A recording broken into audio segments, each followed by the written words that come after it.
let's get started. Good morning, everyone. Half a day, and tiro kami. Today is April 9, 2025, at approximately 9:35 a.m. here in the Senate chamber in Capitol Hill, Saipan. This is the 24th Senate Fiscal Affairs Committee meeting. And before I officially call to order, I would like to recognize the assistance of our LB staff. To my left is the legal counsel for the Fiscal Affairs, Joe Bermudez. And over to the left of Senator Calvo is the fiscal analyst, Mr. Dave Dumapan. And to my right is Jolene Tagabuel. She's the legislative assistant assisting the committee. And the gentleman to my right is Mr. Jonathan Diaz, the IT. And to his right is Mr. Jonathan Guerrero. He's the Sergeant at Arms assisting us through the flow of the proceedings today. And moving forward, we shall proceed.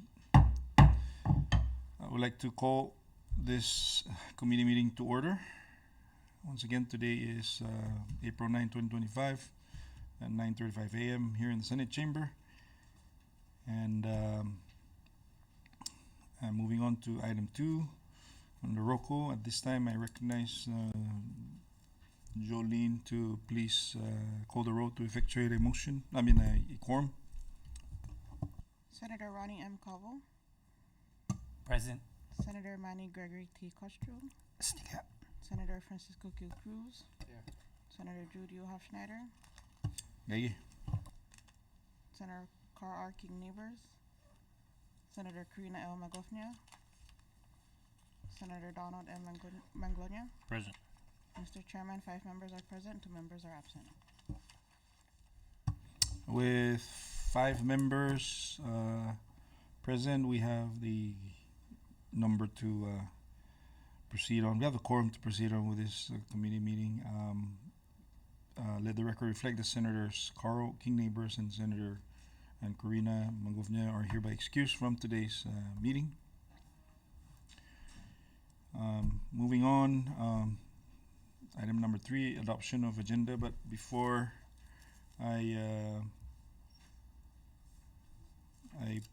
call on any member to offer the motion, please, I just want to give you information that share information that there's one comment that was received after the within the or past the 72 hours requirement, but I'll explain that once the discussion part is up for discussion with from the members. So with that, any member, please motion to adopt the agenda. So move, Mr. Chair. The motion for adoption of today's agenda by Senator Donald Manglonia. Do I hear a second? Second. Seconded by Senator Calvo. Under discussion. As I mentioned earlier,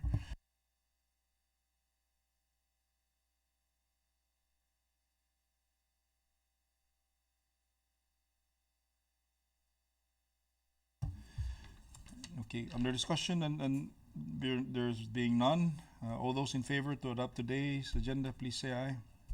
All those opposed say nay. Motion carries. And then moving on to number 4, public comment. At this time, the floor is open for any member of the general public to offer their testimonies on the items on today's order of business, meaning today's agenda. When you do that, please state your name for the record and also state which subject item are you referring to. And yes, please proceed up. Sarge, please assist the gentleman to the seat. And you have 5 minutes. Thank you.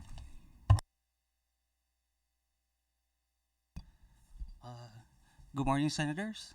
My name is Bruce Camacho. Here as a private citizen of the cinema. I just want to comment on Senate Bill. I'm sorry. What's that number? 24-26, if I'm not mistaken. It's the one that's pertaining to OGM. Yes, proceed, yeah. Yes. I'll try to make this quick. I have a meeting at 10 o'clock with the House PUTC, but I just want to say I appreciate the author's thought process behind this bill, and I interpret this legislation as something with really good intent behind it. I just want to offer some additional comments for the good Senate's consideration. First off, just for clarification for the public, I know the OGMSC, or Office of Grants Management and State Clearinghouse, neither approves nor guarantees federal grant awards for municipalities or central line agencies. I understand their role is limited to composing grant narratives for submission. Now, when a mayor issues an endorsement letter, I would think it would suffice as a statement saying that they concur with the proposed budget. But anyways, I was quickly reading it this morning. Notice from section 2, lines 1 to 7. I'm not sure how. I can't speak on behalf of the office, but I'm not really sure how they can fully concur with all matters relating to the use of indirect costs, simply because decisions also require the governor's agreement, so to speak.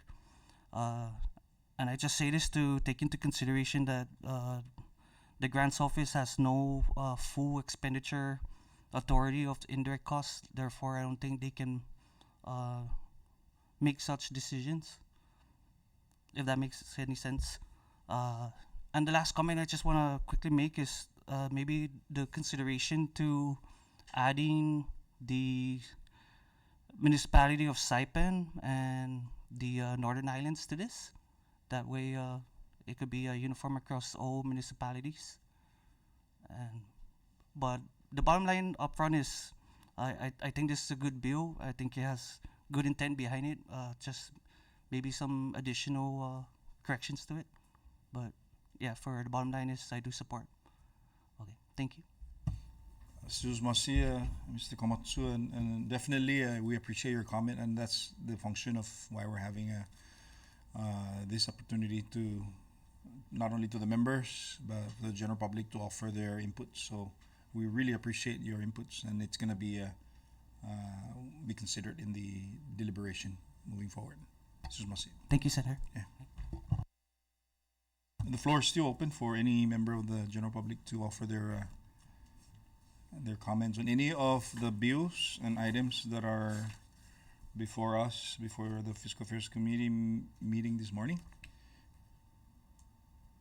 Any member, anyone.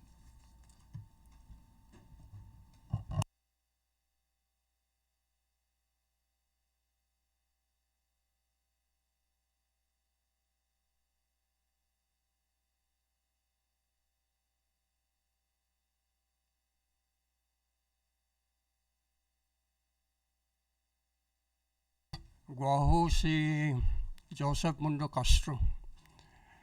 Matuzo magi jan dispensa sa Purugot pi.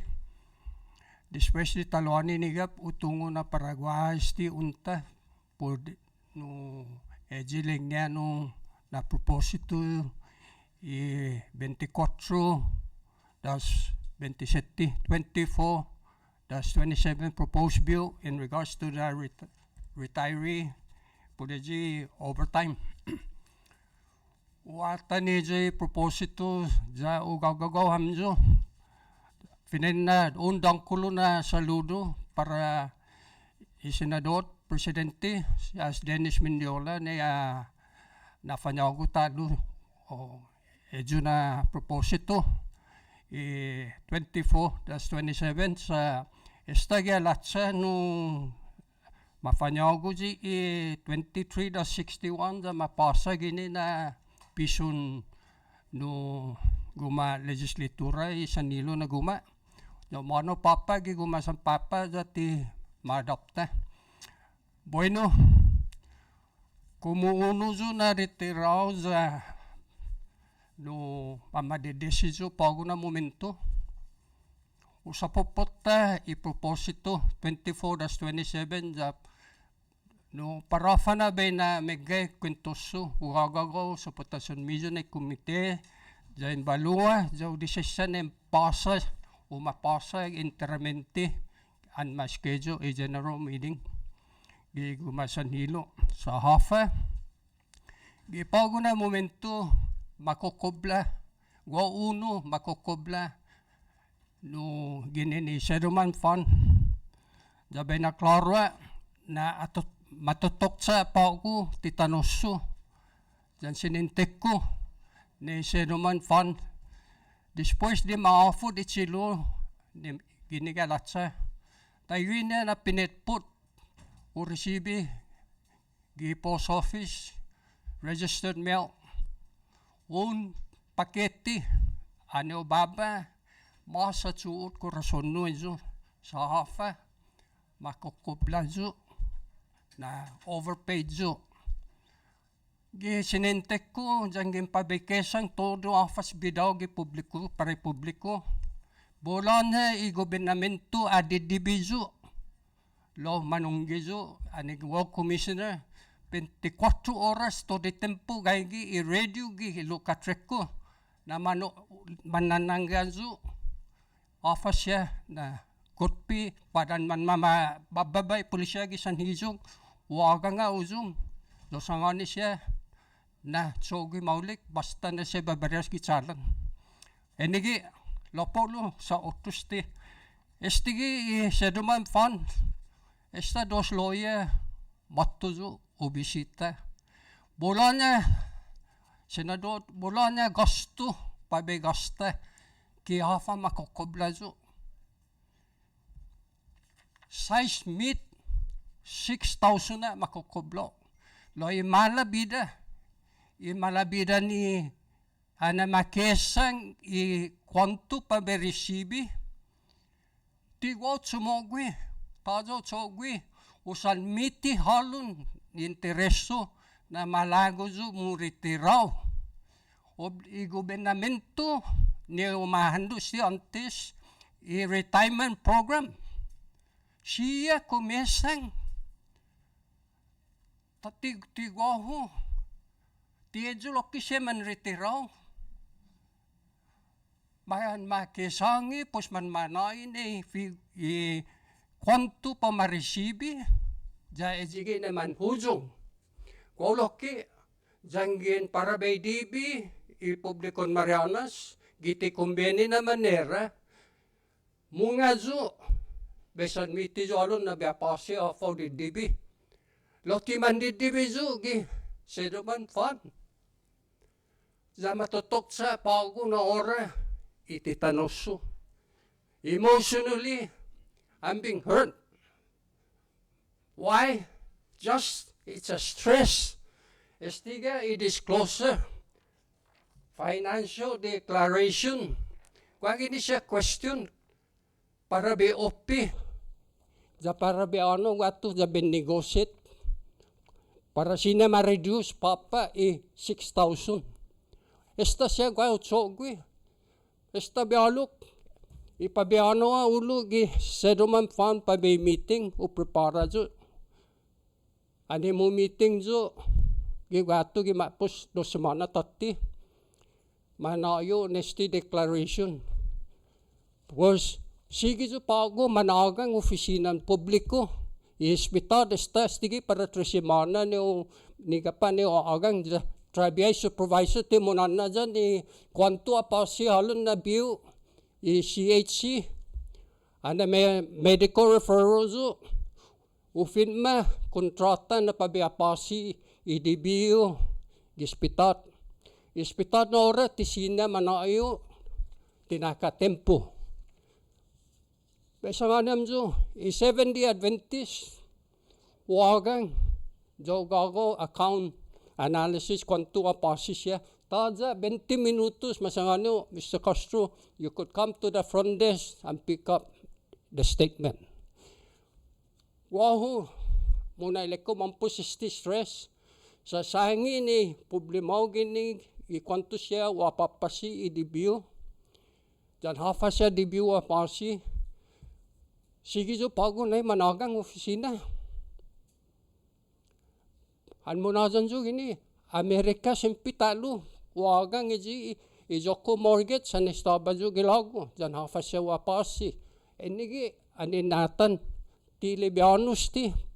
Jajang ginimpasa na esti i-propose 24-27. Todo do maninajuda jisa na retira. At na nagwawa pa ako matu. Hungong nagwa matong ginigam agil o. Timan matu. Gwa Retirees Association. Lo, titungo. Titungo afa na timan. Anok. Lao. Pa ako may kwentos para todo. Ja pwede hamzo in-examina i-proposito. Ja umanafakpo isti. Ja pwede loki. E siya manggagigan na papa. Gi legislatura. Gi gumasampapa. Mahungo ko po sasangan. Ja pwede siya loki. Uma-analisa. Ja once and for all. Umasedo sina problema. Sa the legislature. Giningge ko. Sina. Kwa sina tsogwi. Ni pamanaparas ti na issue. Mga nasta otron niya sakan ni parosima bisbisis ti. Da todo do siya manggagigan na papa, gigumasan papa, por favor, an matus ti na proposito sa kaso igumasan nilo na manonorable na senador maadapta. Hungok na inisita jo don mizo. Posestia, si Diyos Masi, da ularamon, na isainan fan binindisi, then fan dinay ni sano na desisyon, then ajuda todo do iritiraw. Si Diyos Masi, nesti na tempon mizo. Jesus Masi, Mr. Castro, na testimonio. Thank you and have a good day, sir. Buen provecho, honorable. The floor is still open for any other member of the community that wish to offer testimony on any of the order of business today. Okay, please state for your name for the record. Thank you.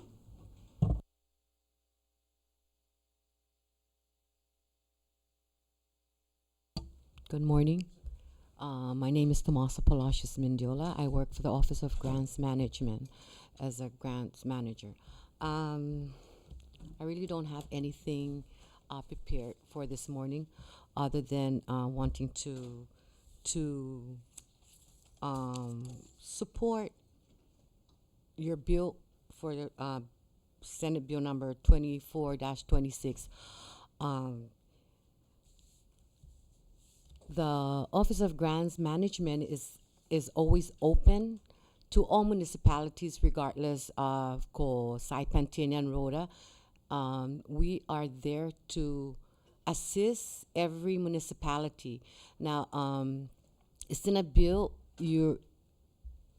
for clarity, the office of the mayors from each jurisdiction has their own grant writers that we support. Now, they write the grants for each municipality with the endorsement of the mayor, and at times I will call or message the Senate or the delegations for support letters for each grant submitted to our office. Once our office receives the grants, and sometimes we ask that they submit at least a week before, so we get to have a chance to review the submission. Of course, when it's submitted to our office at the 11th hour, the time for us to review is very limited, no? But we try as much as possible to work with the mayor's office. As a matter of fact, we extended a grant writing certification training just recently with the participation of Rhoda and Tinian's grant writers. And we hope, because we had 40 participants, and that's all we could accommodate, though we had like 100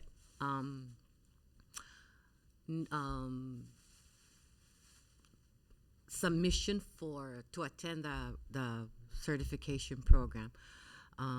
We only could accommodate 40. Now we are working closely with the mayor, and we intend to work even that communication to build that gap, where if there was gap in between the past, we live, for the present and look forward to the future of collaborating closely and having more, open communication and dialogue with the municipalities.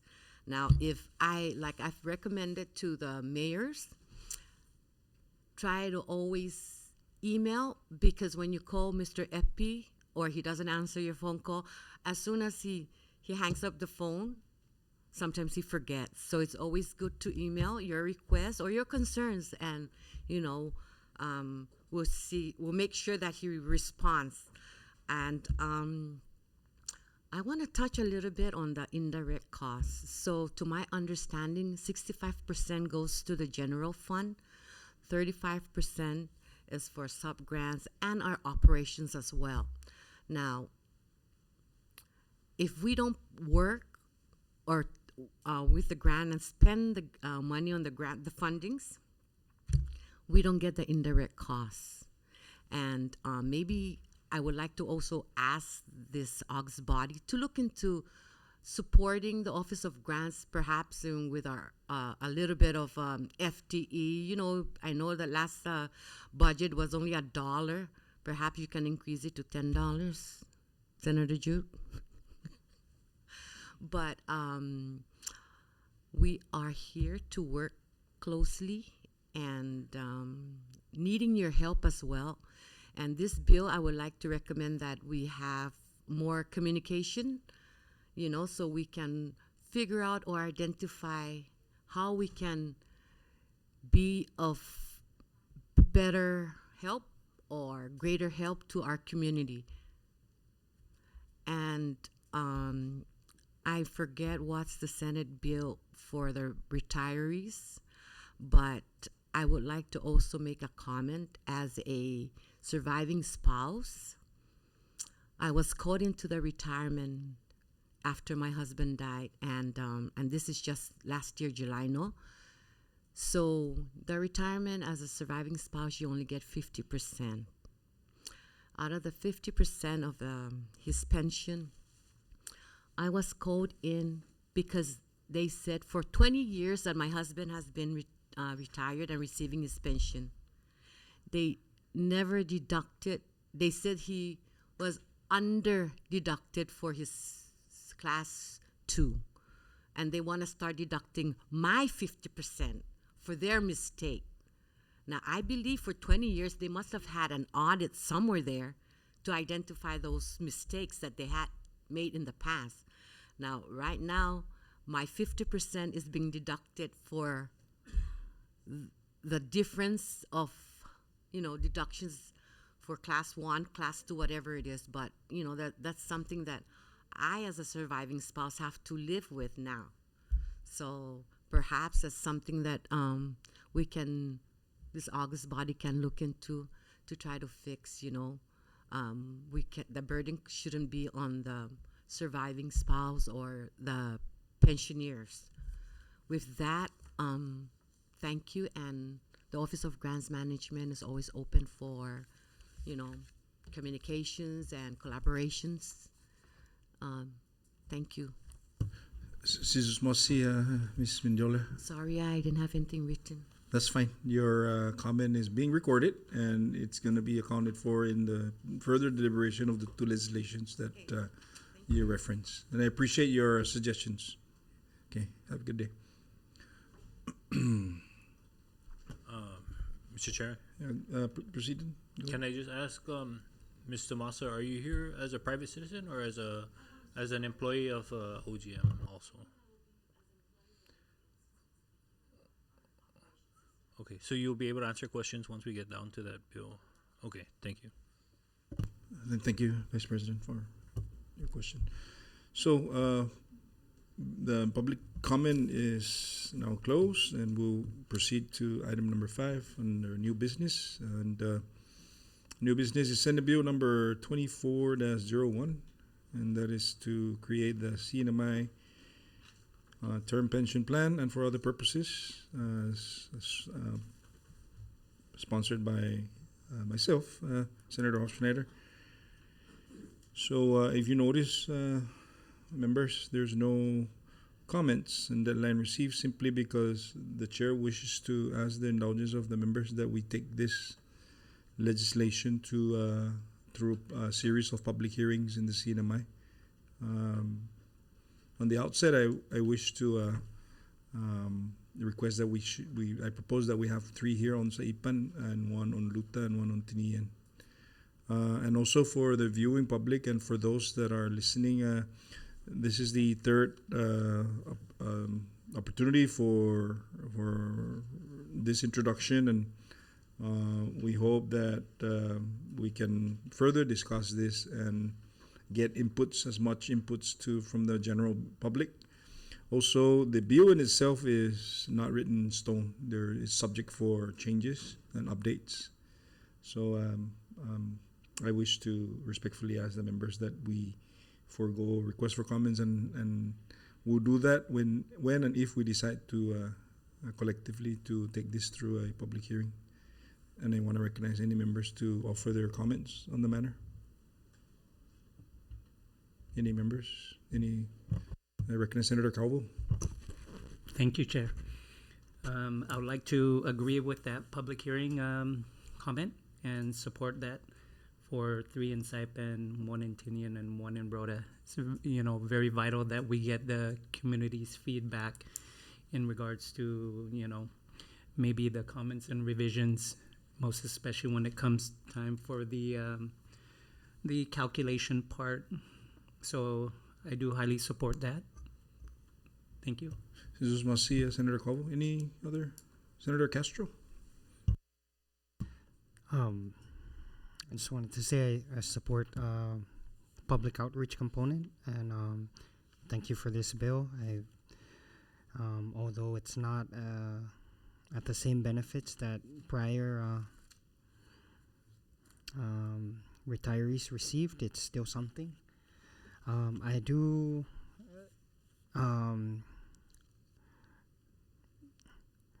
not exactly it's not exactly on about this bill, but it's related to the bill. I also recommend that we also look into the government's contribution into the 401A, because the matching is really low, 4%, I believe, and that's only for some people that's less than $10. So what's going to happen in the future for those that are participating in the 401A is, we're going to see more of these medical referrals and everything as they age, because the retirement or the 401 pension that they have is really not going to be sufficient when you're factoring inflation and all the costs coming up. So as we go into budget and negotiation, I believe it's probably the Secretary of Finance that's responsible for those. We really need to look into that number, because that's a very low percentage. Thank you, Senators. Senator Masi, Senator Castro. Recognize Senator Manglona. Thank you, Chair. I think, and I'm sorry I may have overlooked this bill being on the agenda, but just on the onset of quickly going through the different articles, if it hasn't been mentioned, I think maybe making some amendments to the bill prior to being put up for public hearing, so that we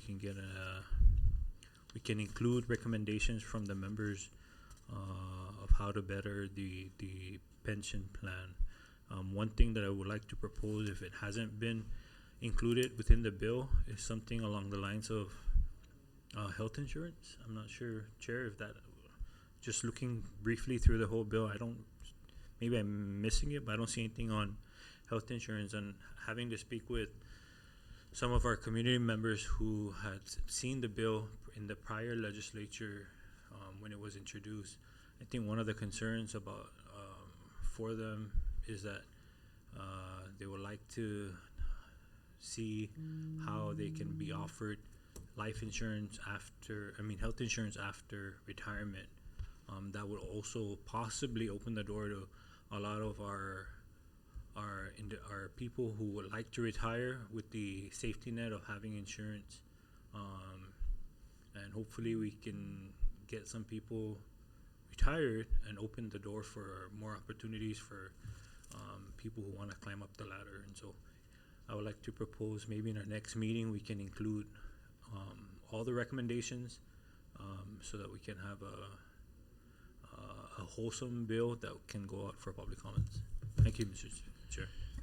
Great point, Senator Manglona. And as indicated, this legislation is a recycled bill for the last three legislature, and obviously this is to address not only the insurance coverage, but also to try and address the issue of those former defined benefit members that are still in the government and are open to options other than the 401 program, the defined contribution plan. So I appreciate the recommendations from the members, and I also appreciate the guidance. And please feel free to make and offer substantive changes of such, and even as what Senator Manglona is saying, the health insurance part. And then as we progress forth before scheduling any hearing, we can come back in a committee level and adopt it before we bring it out. Senator Cruz, recognize. Thank you, Chairman. I noticed, Chairman, that every time we conduct public hearing here in the legislature, less participants. So I highly recommend we do it one down in the south, one in central, and up north here in Saipan. Every time we go for a public hearing, sometimes there's no participant or less participant participating, so we can give the general public the opportunity to participate. Okay, that's correct. Thank you. So this must say, Senator Cruz, and that's very true. The access of just having to come here in the legislature can be challenging to many of our people, and I appreciate the recommendation to bring it forth on the different sectors of the village on Saipan. I do want to give a heads up to the members that I am sending out letters of pretty much an information seeking to agencies in the executive branch, and I'm also sending to the autonomous agencies, because I'm sure you're aware that a lot of our public agency employees, whether they're in the line agencies of the government or the autonomous agencies, have once been part of the defined benefit plan, which currently now calls the settlement fund. So, yeah, thank you, members, for your input, and would like to recognize Senator Magofnia. Welcome. I wanted to mention, Senator Magofnia, that we're discussing Senate Bill 2401, and that is the proposal to create a CNMI term pension plan. And one of the recommendations, or the chair wishes to get the endorsement of the members to take this through a series of public hearings in Saipan, and it's already been endorsed. And also one that is being recommended to, instead of just doing it here in the legislature, to bring it to the different sectors of Saipan, because of access. We want to maximize the participation of the people, especially the ones that are interested in this. So that determination is made, and that we will announce further as to as far as the details of the information of how we're going to go about doing the public hearing.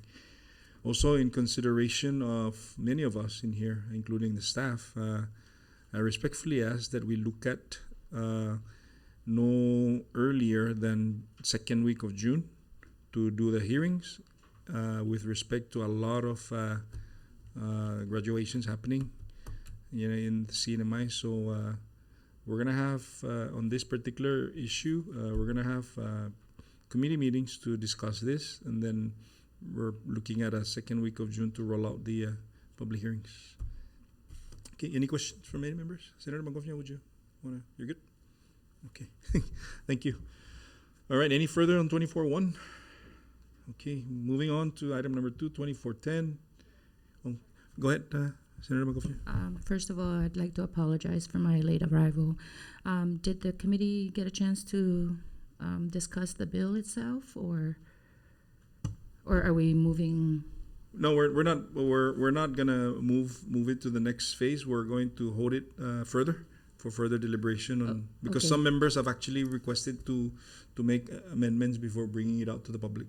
Okay, already, because so I just had some clarifying questions. Sure. But if we're gonna hold off until another time, then Just a moment. Short recess.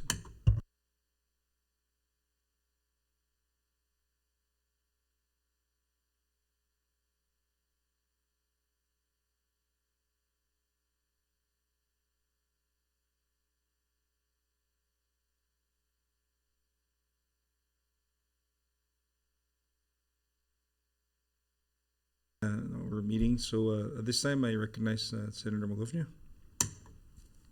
thank you, Chairman.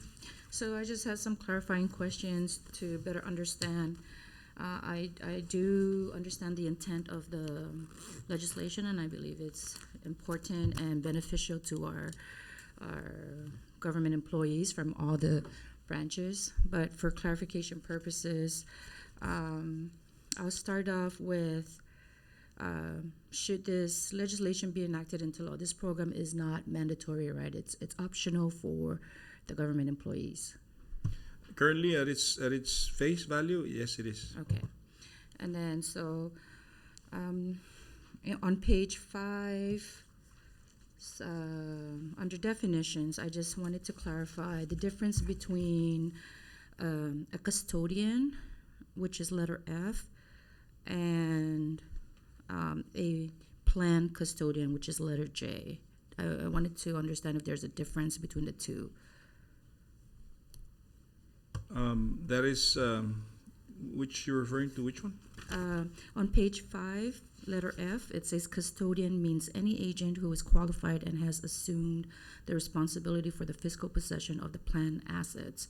And then when you go down to letter J, under regular interest, it says it means the interest rate as fixed by the planned custodian. So I wanted to clarify whether, the term custodian is one and the same, or are they two completely different terms? I'm going to try and respond to that.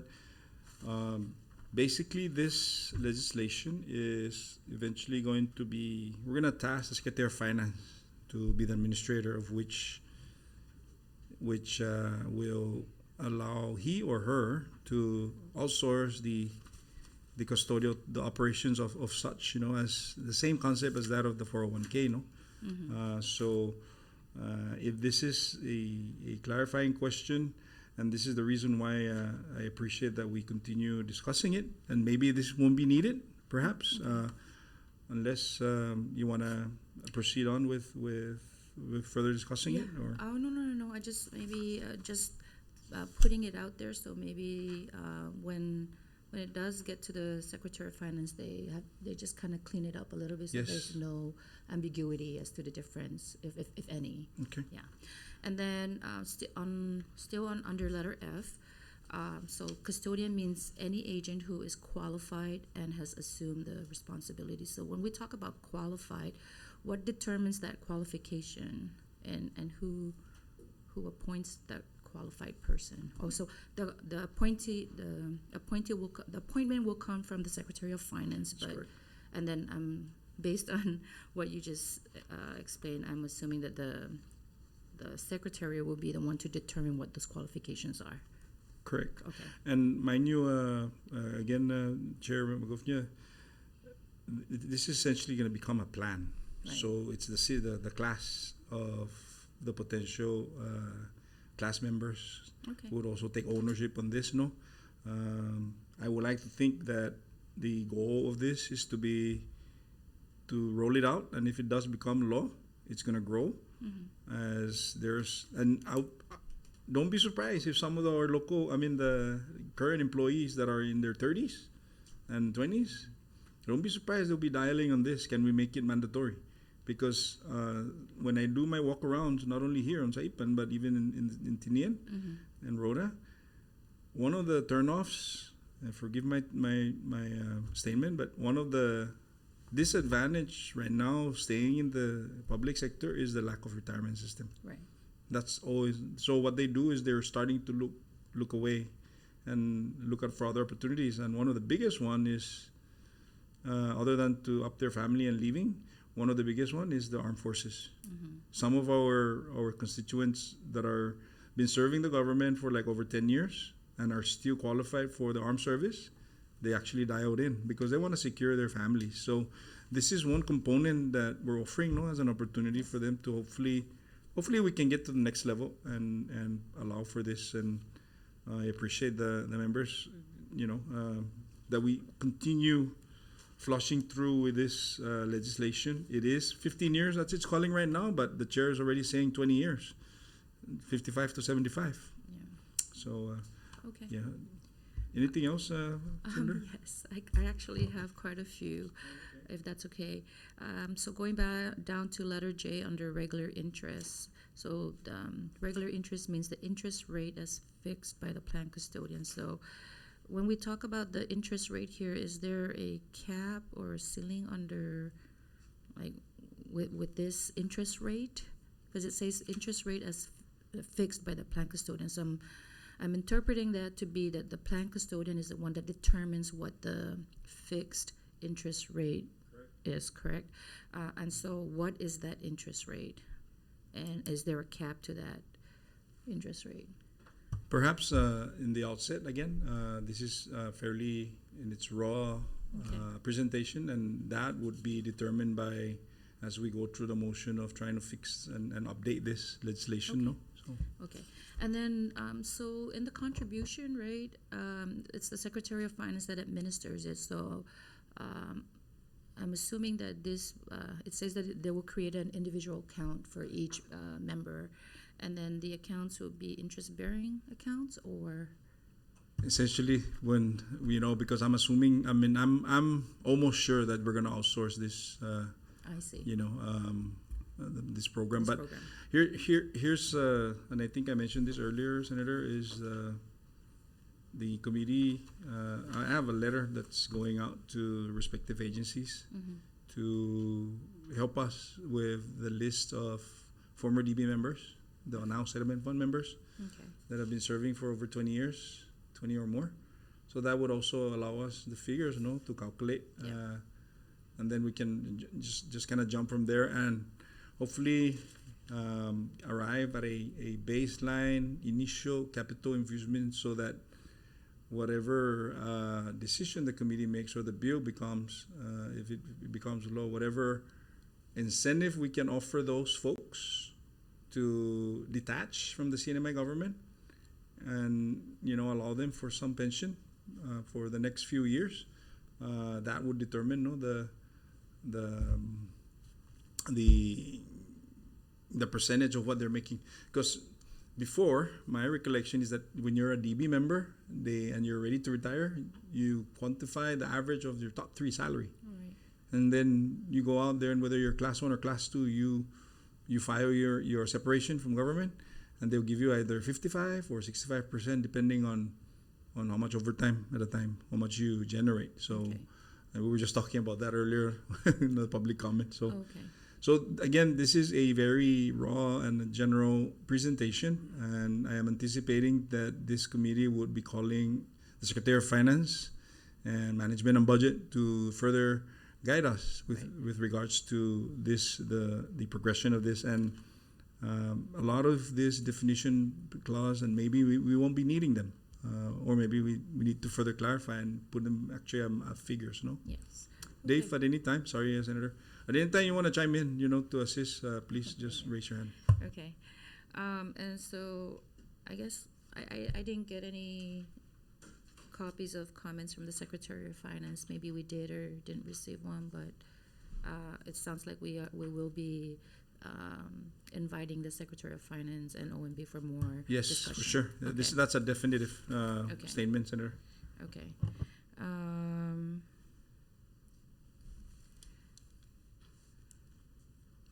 Then moving along to page 7, under letter B. So the administrator is authorized to collect the CNMI government's right to collect deficient employer contributions from all employers. I believe it is my understanding that this program will be open to the 3 branches of government, correct? At its face value, At yes. its face value. Yeah. So, just reading when it says from all employers, right? I wanted to clarify if that included the private sector as well, or is that? This is for the public sector, basically.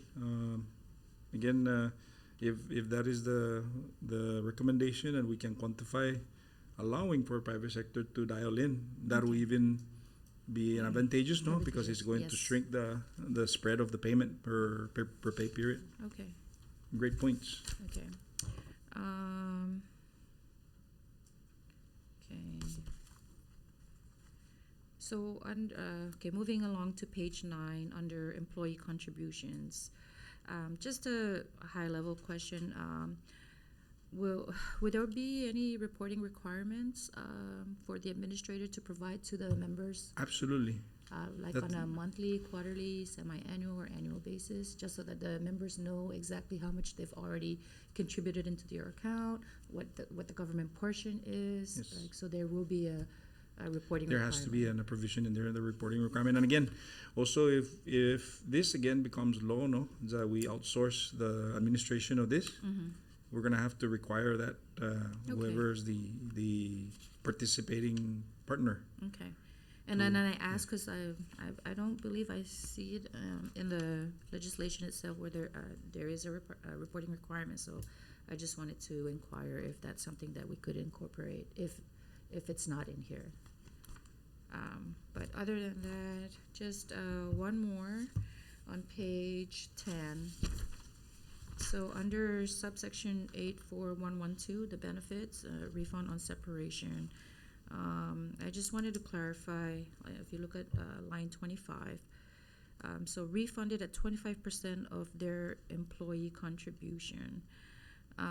First, I'd like to know, and maybe this is too early into the discussion, right? Maybe, like you said, the Secretary of Finance will most likely outsource this program. But on its face value, I just wanted to start asking the questions like, what would be the processing and turnaround time for these refunds? Because I believe, there is this perception of the government that it takes them forever to pay or reimburse, employees of the government. I can, definitely vouch for that because it took finance a year and a half to give me my travel reimbursement. So I want to make sure that we have some kind of protection in place for the members, right? It's only fair that if you you take their money and they're now leaving and you're giving them back their money, that they be reimbursed in a timely fashion and not have to wait a year or so to get their reimbursement. So I wanted to just throw that out there and make sure that that's something that is taken into consideration, so that the processing and turnaround time for the refunds. And then also, if we look at line 28, it says employer's contribution.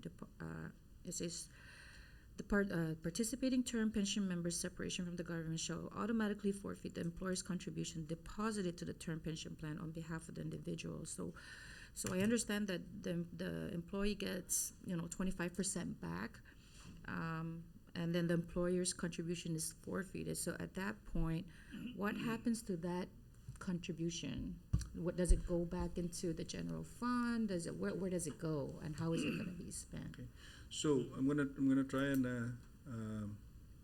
answer that, but I wanna just kind of take us. You're probably aware of the demise of the DB, Somewhat. Yeah, you know, and that's one of the thing is when you're part of this is because basically this is an option for us to make sure that our people are well taken care of way into their post public service life, no, Yes. public entity. And one of the things that's prevalent in the past that I often hear is there are some that have actually gone out and seek a job, become part of the DB, and then nearly before they become vested, they cash out. And then 2 weeks later or a month later, they go back in. So it's a vicious cycle. So it created you can only imagine, you know, the calculation and all, you know, in that matter. And you know, for whatever reason, you know, we're not going to chastise anybody, but that's their opportunity. But in this case, we are hoping that this plan, term pension plan, is something that would dissuade people from doing that, unless it's there's an absolution that they need to cash out. So and also whether this is permissible or not, because when it becomes vested, especially if the person is vested, it's only fair that we continue and the government withhold the employer share, so that to ensure the survivability and the sustainability of the limited term pension plan. Sure, and, So, I have yeah. no objection to that.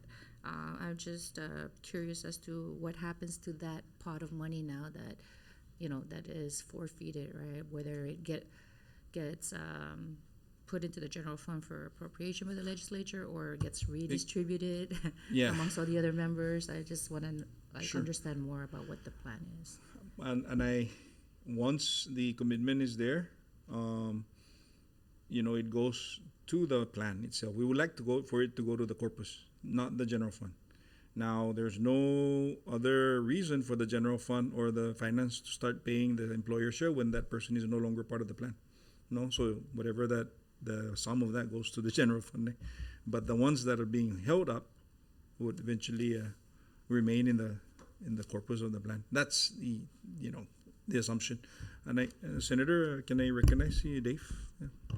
And I believe that it should stay with the plan assets. Whatever is left over from a member that departed the plan, whatever the leftover funds will stay within the plan assets. So the plan assets will continue to grow.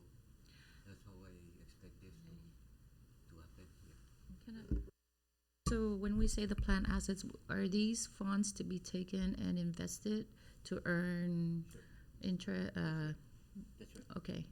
That's correct. Yeah. And so then the forfeited amounts will remain in the asset plan and will continue to grow, Inside the corpus. but not necessarily be taken and used for other purposes. It could be used for other purposes to cover the, you know, Like operating- administrative yeah, plan- the administrative, costs of the okay. plan, you know. Okay. The intent is that to grow the portfolio of the Yeah. investment of this corpus. Yeah. Is whatever is left over from each member that departed Mhm. will stay within the corpus. Okay. the chair, And I would assume that there will be a good accounting of all those forfeited accounts. So at any given time, when we look at the plan asset, right, we know exactly how much of that is, you know, from the forfeited accounts versus, you know, active accounts, right? Okay. in accordance with the standards of plan assets, right? Mm-hmm. When there is an audit, normally the disclosure will disclose Okay. the important parts of the plan. For Sure. example, the number of contributions that were contributed during that period, Yeah.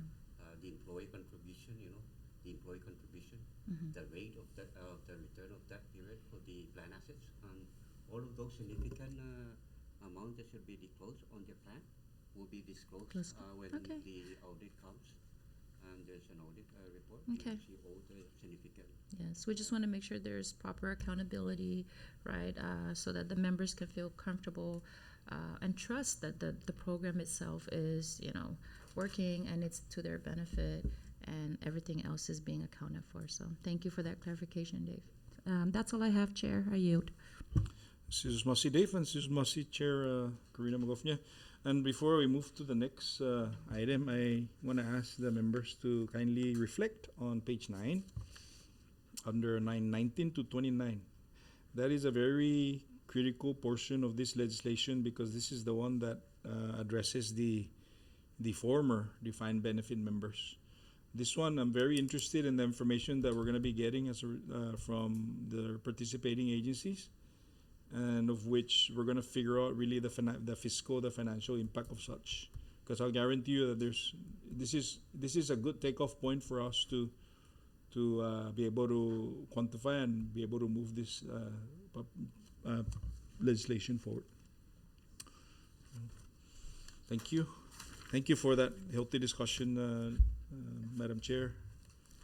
So, if there's no further comment, we would like to call for a very short recess, please.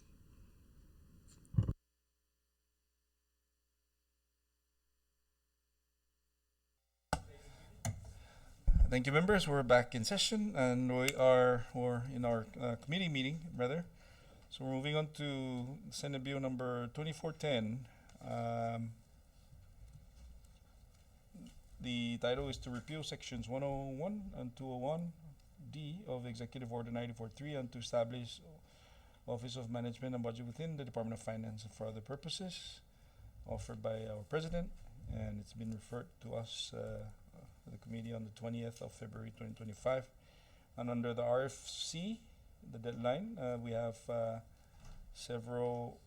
few agencies that actually responded to this. So I'm not certain if you all had a chance to review this, of which you'll be able to allow us to guide us as to the determination of this legislation. And the floor is open. Any member.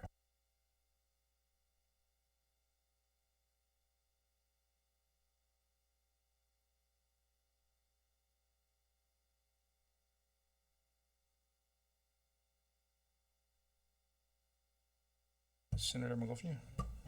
Okay, so I don't see any comments from Secretary of Finance or OMB. I do have copies of comments from DPW and DLNR. Are we expecting to? Are we going to invite the OMB and Secretary of Finance for? I'm going to take the cue from the members. If you all want to do that, to have a different set of to hear. meeting. I just want to hear their thoughts and whether or not they're in support or not in support of the bill, especially because it impacts them. And I'm just not seeing any comments from them is kind of concerning. That's all. Okay, thank you, Senator Magofnia. Any other member? With respect to Senator Magofnia, I think as we've seen in the past, I don't think it was something that they supported, right, when we tried to do this once. And so, I don't think we're going to get support from OMB because I don't mean that they'll now fall under this other agency. But do you recall why it was vetoed?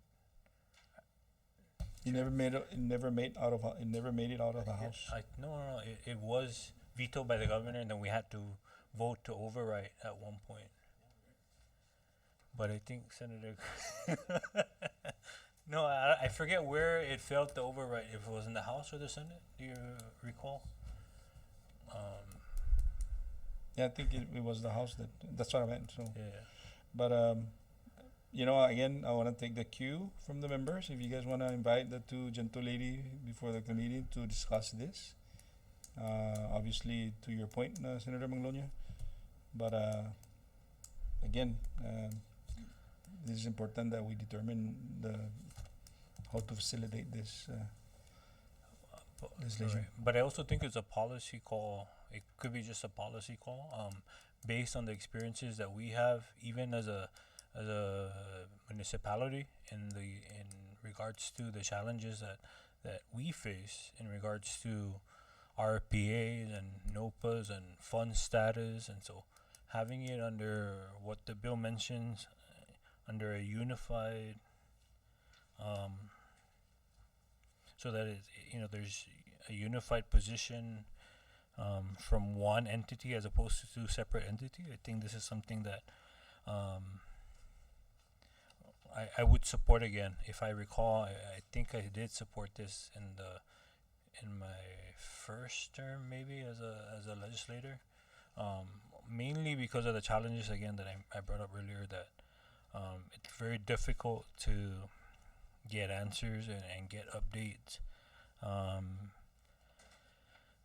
Sometimes there is a delay in the transferring of funds, which is also very difficult for us as expenditure authorities to pay out. But overall, I mean, whatever the consensus of the members is, I would support. But I think I mean, for me, this is something that I we would cannot really proceed. appreciate if I could hear, you know, if they're not in support, that's fine. But I would like to understand why not? You know, if it creates setbacks and just more hardship on the process itself, because it sounds like it's a systematic issue. Maybe, I don't know, lack of communication, whatever the case may be. But for me, I would really appreciate if I could hear. I understand. I understand the reason for the bill, and I support it. But more importantly, I would like to understand, if they're not in support, why, and what impact would that have on the two entities? Why, if they were to be merged and one would report to finance. So it's just a matter of understanding, so that when we do come to vote for the bill, like, I have a pretty strong understanding of, why they're not in support, and that would help me determine whether or not to continue to support the bill, or maybe there's something that we're not hearing from the two entities. But I think it's important that we hear from them. I mean, even if it was just a written comment versus bringing them in, I would still like to have something in front of me to better understand, Chair. So just my 2 cents. Thank you. So noted, Chair Magofnia. Sorry, Senator Donald, I recognize Senator Manny Castro. Thank you. I actually I applaud Senate President for this bill in terms of its synergizing efforts, right? I mean, as a business major, MBA grad, we all look at, sometimes it's not the system, or it's the process. It's not Munis, but it's the people that are running Munis and the practices that they put into place. So to give an example, we have the Department of Finance, and you have Customs, you have Tax and Rev, and you have all these divisions that are supposed to be synergized and talking to each other and all in sync. But because of the practice that we have in place, the procedures, yes, I do believe that it's important to hear from the department, but I think what's also important is that we hear from the consumers, the people being affected, like when all the vendors are going up waiting for their payment, how many POs are issued and then 2 years later they get the payment. When we ask for how much money we really have, like there's conflicting information. And then at the same time is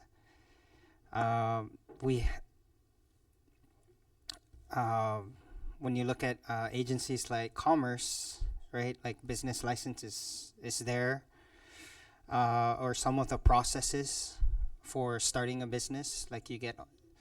But right now, to apply for a business license, you go to Tax and Rev, right? So it's like some of these things we really need to synergize, but not just we can do this via legislation, but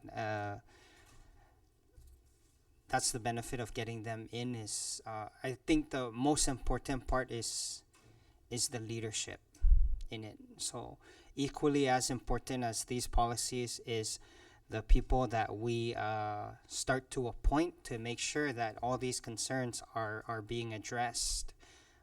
Because sometimes it doesn't have to be a law. It's just the practices need to start aligning with the law. These agencies were created to synergize so that they run efficiently, but then they end up working in silos, and it affects the overall workflow, even though they're on the same team. But for example, if OIT is taking a while to create a username and password for a government agency, then financial services cannot do its job faster. So, at the end of the day, yes, I think this is it's a good bill, but we also have to really bring in, like Senator Magofnia said, bring in, and find the middle ground, because I'm sure they're gonna, there's gonna be a lot of departments that maybe not in support, but we also have to hear our people, the residents, the vendors, and really make sure that their voices are in the front line, because they're the ones suffering from this process that's not working out. Thank you. Great points, members. Any other comments? Senator Calvo. Yes, if I may just piggyback on Senator Magofnia, in line with Senator Castro. Just like the finding and purpose of this bill, the legislature, if I'm gonna just reinstate this, finds that it is to promote cooperation, efficiency, and transparency. It would be beneficial to transfer OMB to Department of Finance, so there is a unified position on all matters about management and budget. And that deals with also what Senator Donald was saying on the certain municipalities and the stories that are being told. We're looking for an effective and efficient way of operating, how to, make that, time is of the essence, and when things are needed to be conducted and done, you have two different locations, and how we are the theme of trying to, streamline and make that one unity. It's going to be beneficial even financially as far as environment and bridging the gap, in regards to any differences, issues, concerns, most especially when we hear the stories from, our constituents, which is our, common citizens. So I do agree, we are most likely, every voice is going to matter. We get the perspective, once again, an update from Department of Finance, OMB, get their statements, and as well, the public hearings. I would recommend, again, if we didn't have, what are the current issues and concerns, and that definitely will be a ripple effect that's, in line to supporting this, help the operations and the financial needs of our people during critical times. Thank you. Thank you, Senator Calvo. Senator Cruz. Thank you, Mr. Chairman. I understand the concern of the members. I know we did pass this legislation, even the House, but it was vetoed by the administration, and we tried to override, but unfortunately we don't have the support from our counterparts at the House. The most important here is that that's public services. It's the delay of public services. So and also, if I look at the responsibility of OMB, it's almost the same as the Secretary of Finance, and under our authority of advice and consent, we only confirming Secretary. Not if this were to leave it alone, it has to be given the same advice and consent by the Senate, but it's not. So I guess my concern here is to continue and support this legislation, because we have to, to deliver. The municipality needs to deliver the services to our community.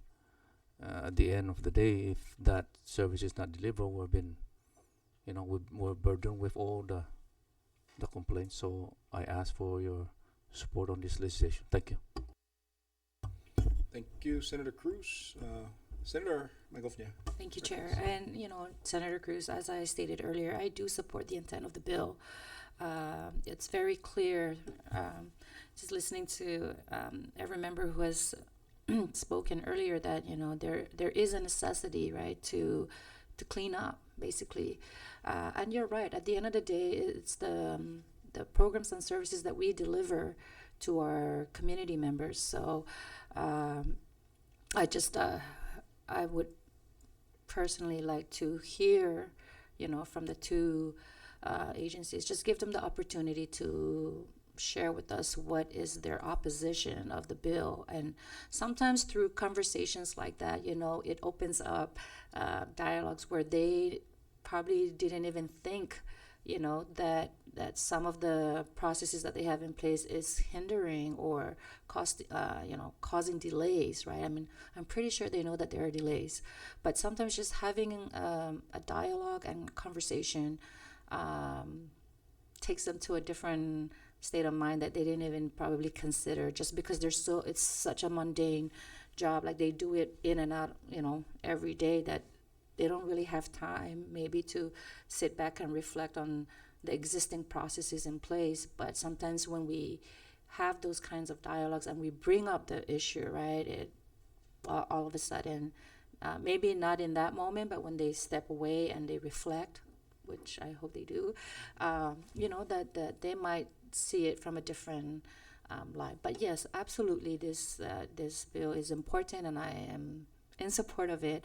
I just would like to give them the opportunity to share their opposition if they are in opposition of the bill. So, thank you, Chair.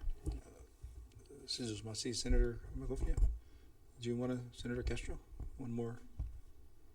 Just a clarification. So we didn't get any comments in regards to this bill, like from any of the two affected? Negative. Okay, thank you. Correct. Based on the listing here, we did not. And for your information, members, if you look at the agenda, you can pretty much tell who actually responded. I wanted to say this, that a lot of this is as a result of, of all the efficiency of delivering of information, or process of documents, whether it's for employment, for payment, and what have you. So if this is the answer to fix that problem, then let's consider moving it forward. I also wanted to say that this may not be not the only element that is creating all the time frame that is currently taking the processing of, let's say, for example, an RFPA, or Notice of Personal Action. Have you guys ever seen an RFPA or a NOPA? How many signatures there is? There's quite a few, right? So that tells you the the system itself. So we need to, in as much as I supported this bill on the first go around, but I also wanted to allow, as what Senator Magofnia has alluded to, I think it's important to have a FaceTime with the two entities that are in discussion, so that we can better understand why we should and why we shouldn't.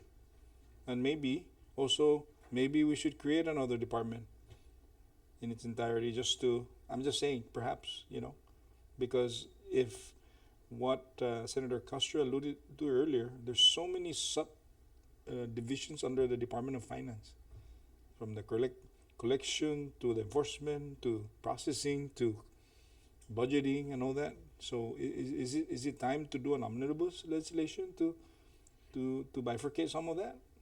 I don't know. Maybe this is the vehicle. So, but yeah, I just wanted to point that out. There's no objection from the members. I want to recognize see Dave, our fiscal analyst. Chair, this is a very good topic for me to share what I know about the Department of Finance function, and also the function of the OMB. first, the Department of Finance function basically is the accountability of all the transactions, having a number of funds that are to be established and to be accounted for, so that every penny that goes into each fund, can be audited and reported on a timely basis. Now, when we look into the Budgeting Act, the Planning and Budgeting Act, that's where this section, the OMB falls into. And OMB basically is in charge also of the federal monies, and also in charge of all the reprogramming, the planning and the projection of all the revenues that we anticipate to generate for the upcoming fiscal year. And so, as an observant on these two entities, right, OMB carries a big load on its function and responsibility, as well as the Secretary of Finance. They both play a big role in the government, because why? When we look at the budget every year, right? For example, for 2026, we have volume 1, 2, 3, and 4. 1, 2, 3, and 4 are all coming from the OMB. OMB is the one responsible for all of those volumes to be reported here by the 1st of April, or if there's a change of administration, by May 1st. So what I'm trying to say here, as Chairman and members, is that I think if you look at also in the code right now, they're separated. Department of Finance has its own function. Planning and Budgeting Act has its own function, and they play a big role on each of those functions. And for us, I'm not trying for you guys to intervene on your decision, but for the bill to put the Office of Planning under Department of Finance, Department of Finance has already a big role here, and it deals with actual transactions, not projected transactions. Whereas OMB deals with anticipated or expected actions to come. So I just want to bring this up to your attention, members. Thank you. Good points, Dave, as always. Thank you so much for that, shedding some light on your observation. I guess I want to ask the committee's guidance here. Are we, before we move on to the next bill, do we call FaceTime with two entities and discuss this further to ensure that the committee understands the comments, whatever their position is? Senator Castro. Yeah, I think with what Senator Magofnia was bringing up, it's also an opportunity for us to get information directly from the different units within the Department of Finance. So how can we help you do what you need to do, to be more efficient? And there's actually a lot, just having worked with databases before in my prior position, it's like some of them are not only managing two databases, but they're learning, there's so much that they have to catch up. But maybe not just the secretary but maybe the secretary and Miss Vicky, they can invite also their chiefs or unit heads to, because it's a big, finance is a big component. There's all different units that have all different challenges. So if we're gonna extend that invitation, I think we should include also the people that are on the leaders of the frontline process. Thank you. Thank you, Senator Castro. I think there is a sentiment from the committee that we would hold that meeting, of which I will notify the members at the earliest possible time. Any objection to that? Nope. Okay. Thank you. Thank you for this healthy discussion. Moving on to item 3, Senate Bill 24-18. And that is to amend 1 CMC subsection 2803 regarding the budget submission of the Department of Public Lands and for other purposes, offered by Vice President Senator Carl King Neighbors, and referred on February 20, 2025. And we do have comments from Department of Public Lands Secretary at the time, Teresita Santos, Mayor Aubrey Hokuk, Secretary Tracy Norita, Finance, Philip M. Long, Chairperson MPLT, and DPL, Department of Lands and Natural Resources.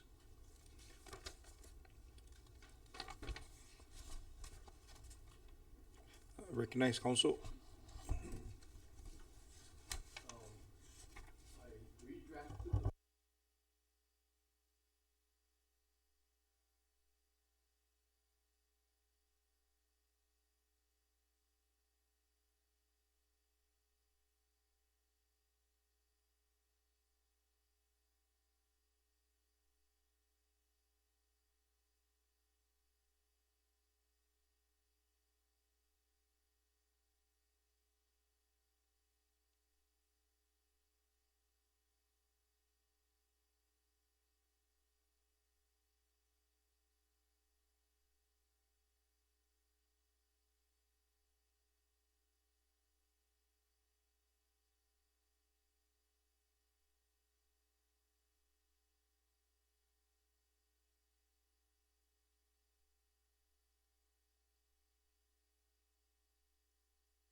Which area are you referring to, Council?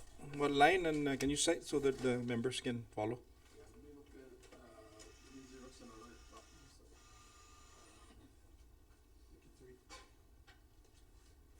I must. The double strike through and the double underline is the changes to the bill. Wanna go for just a short recess.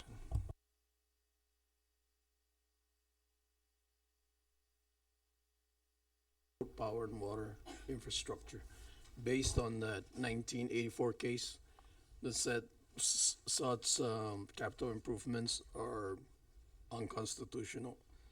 DPL cannot pay funds for those stuff. And then line 21 on the same page, I struck a including land compensation judgments. This was also ruled unconstitutional by the Supreme Court, but it remained in the statute, so I'm just removing it. And then line 25, just making clear because it says specified therein for each purpose. I don't really understand. I think I know what it means, but I think it means what's over the DPL budget they have to remit to. Just making it clear. And then line 26, it says, the original wording says all funds collected by department or appropriated to the department. And I think I just making that sentence clear that all the funds appropriated, because we're talking about the budget of DPL, shall be the Secretary of Finance. Just making it clear, because I don't want to leave it to chance that there's some other funds on the others on the side or a different account that they're either hiding or not telling us. And then on page 3, I borrowed this from the bill that MPLT is recommending for the House to introduce, and it just makes it clear that because they're recommending that DPL should, the Constitution says all funds funds less your management reasonable expenses that you need for your programs must be remitted at the end of the fiscal year, but it's silent as to when. You know, so they're recommending that we give them like 45 days at the end of fiscal year. Just remit everything in excess of your budget. So I borrowed that language, and it defines the net revenue that only excludes, the only thing that excluded from the net revenue is deposits. When they do a lease agreement, like for example, CRR, the land leases for the golf courses, there's a security deposit, but that one should remain with DPO because it belongs to the lessee. So that's not remitted to MPLT. So I borrowed that language from that proposed, and making it better, then I added a reporting requirement that 30 days after the end of each quarter, they should report us, you know, what are you spending funds on? Yeah. Yeah. Council, just members, please, the president is respectfully requesting that we take a 2-minute recess just to go in the conference room, and then we'll come around. I think there's a visit that he wants us to meet. So 2 minutes, please.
the attention of the council back into our committee meeting, and we're still discussing Senate Bill 2418, of which the legal counsel, Mr. Bermudez, had presented the members with a draft one, with an additional and clarifying provisions. Any further discussion from the members? Senator Manglotnia? Thank you, Chairman. I just have a question. So, what about other? Will we need to include into the DPL fund other outsized funds that is not considered revenue, like I brought up earlier, even last term, the settlement money, right? That 1 million settlement money. I mean, other than if we didn't know about it, then we wouldn't have been able to appropriate it. So it's still sitting within DPL. I don't know if they've used it, because the secretary back then kind of said, "Oh, it's okay, no need to appropriate it." So I don't know. And then they have funds in a holding account, and so do we need to authorize the use of those funds whenever they need to use it, or that's still within their authority, absent any appropriation, if that makes sense? I think I'm going to try and answer that, Council. During any course, no, because right now, this department is an extraordinary department because they're the only ones with blue money. Everybody else is green money, meaning they cannot commingle the DPO funds, no. But to your point, this is the avenue for us to clarify those potential, revenues that could very well be the owners of public lands, which is the NMDs, of which we need to transmit if there's an additional one. So, if, for example, that settlement, it's pretty much silent. So, based on information that we received, that there is a specific number that is sitting somewhere, and I think the legislature have the authority to make that determination as to how or where that money should go, whether it's going to the coffers of MPLT or it goes before us to appropriate for the operations of the department, primarily like the homestead programs, the homestead development, and the like. So, but I think the only way to kind of capture something like that in the future for any settlement, for example, those kind of money should also, in essence, be deposited into the DPL operations fund, not being considered revenue, but at least finances will be able, through this legislation, track what is considered revenue and what isn't.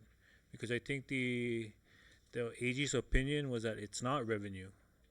But again, the only way we were able to capture it was because one member in the House attempted to appropriate it.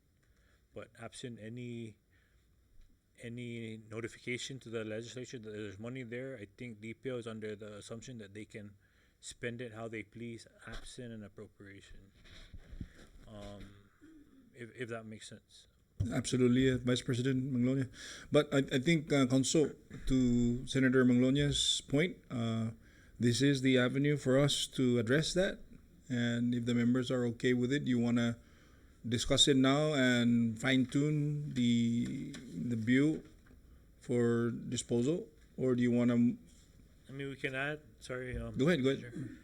We're having discussion. Maybe add a language that says revenue and all other funds received by whatever methods, and all other funds received that is not land lease proceeds. I don't know, something. Just adding an extra language. If that makes sense. So that it goes into the operating fund and then we appropriate out of the fund, right? Like how we would appropriate the revenue for their operations. Because it's not revenue, so it's like all other funds received by the department.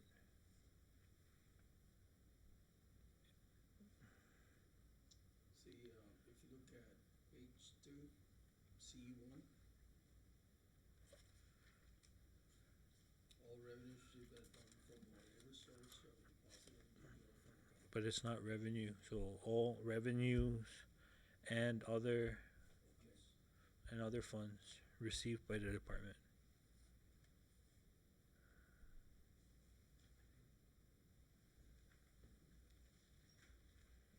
So move. The appropriate motion was offered by Senator Manglonia for the inclusion of a clarifying provision with regards to additional revenues or additional funds received by the department should be included in this legislation. Council, and we allow members, if there's no objection from the members, let's allow the council and LA to fine-tune the language.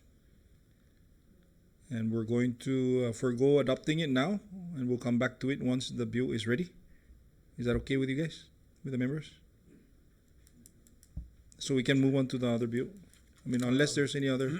Sorry, Mr. Chair. I think a lot of the changes are technical, right? Because we're just changing department to. I think it's ready for adoption. If you're okay. I'm gonna yield to the members. Other than adding the additional language under all revenues and other funds received by department, and then the technical amendments from department to Department of Public Lands, and then Commonwealth to legislature. I'd like to offer a motion, Mr. Chair, to adopt the changes as I've stated, to include the strikeouts that was proposed on page 2, lines 6 through 7, lines 21,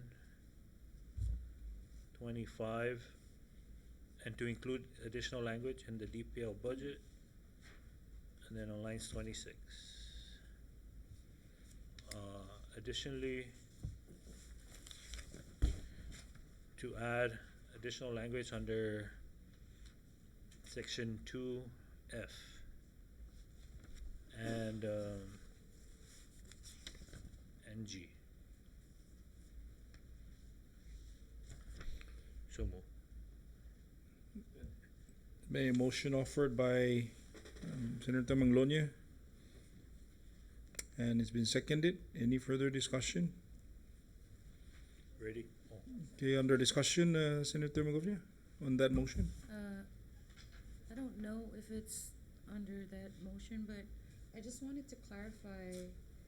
Can we, Or- Chair, Sienta disposes Okay, to? yes. So, no further discussion. All those in favor of the motion as so offered by Senator Manglonia, please say aye. Aye. All those opposed, say nay. Motion carries. Thank you, members. At this time, the Chair recognizes Senator Manglonia. Thank you, Chair. So, just going back on the revised copy that the council furnished us, under letter F, I want to make sure that we are including revenues from, and not just from lease agreements, interest on accounts, and fees or royalties from the public land permits, but also to include the revenues generated from the concession on Managaha, because I don't think it's reflected. Okay. Yeah, I mean, it's not captured on here. Okay, so what we just adopted is what Senator Manglonia had mentioned earlier, that To capture revenues and all funds. and all funds. So whether or not that includes your request, Senator Manglonia, it's subject for discussion. You guys want to discuss that? You want to make it explicit? Put it in a definition section? Members? Senator Manglonia? I would really like to see that the concession revenues are on, listed on there, because I we think- don't want to, we don't want to have any ambiguity. So Sure. because DPO is, the department that is managing that, I want to just make sure that we capture that. But Senator Manglonia, are you sure that's supposed to be DPO money, or it's not supposed to be lands and natural resources? I mean, that was the discussion that we had at the MPOT summit, right? And this, but it's DPL that's facilitating the Yeah. the permit and getting the revenues for it. The council yesterday during our prep meeting made a reference to Managaha, Okay. of which there was And Council, maybe you can chime in on this. There was no such, actually, also, you answer this because this is something that maybe you can articulate more better. Hopefully.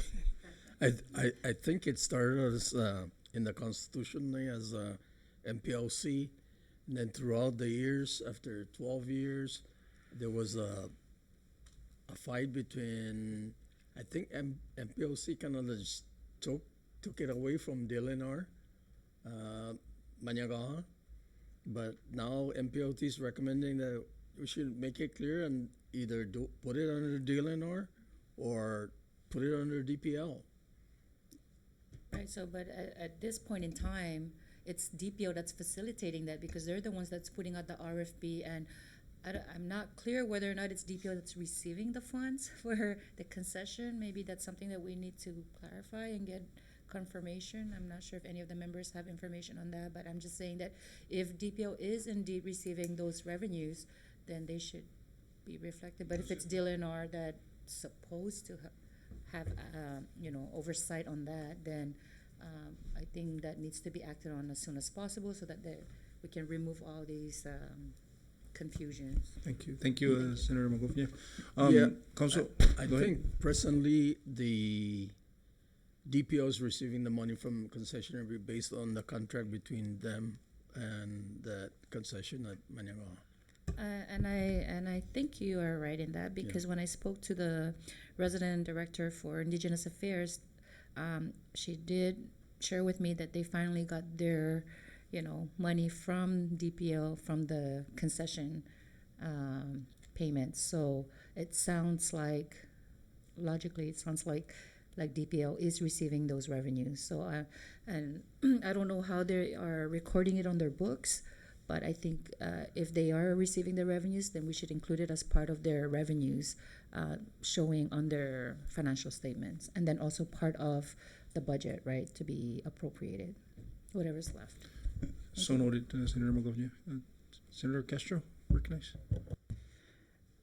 So, in line with what was mentioned, if by the Constitution or public law, DPL is not supposed to be including Maniagaha, then I think we should address that temporarily, maybe putting some in the meantime while they're illegally collecting the money from Maniagaha, if but I think we should really look at like what is in the law and put it to the right agency. Because it's very clear in the Constitution what Maniagaha is for, right? It's more for cultural and recreational. And yes, there's money to be made on the island, but at the same time, why can't we incorporate our local community to be selling, being part of the concession, part of the restaurant or whatever facility they have, and giving more of a local experience. So I think we need to circle back to that, but I don't think we should, if it's not part of their mandate, like I don't think we should embed it into this specific legislation because they're not even supposed to be there to begin with. That's just my take. Thank you. Yeah. But I think in the interim, while that will be maybe addressed in a separate legislation, the language of other revenues or other could. Okay. Go ahead, Senator. Yes. So I rescind my so yes, maybe that all is captures everything. It doesn't have to be necessarily specific, and it definitely needs to be addressed. I've already kind of shared some information with the Secretary of DLNR, and they're going to start looking into that because they're not even aware of that particular article in our Constitution, right? So it definitely needs to be addressed, and that would be the clean way to do it. So thank you, Chair.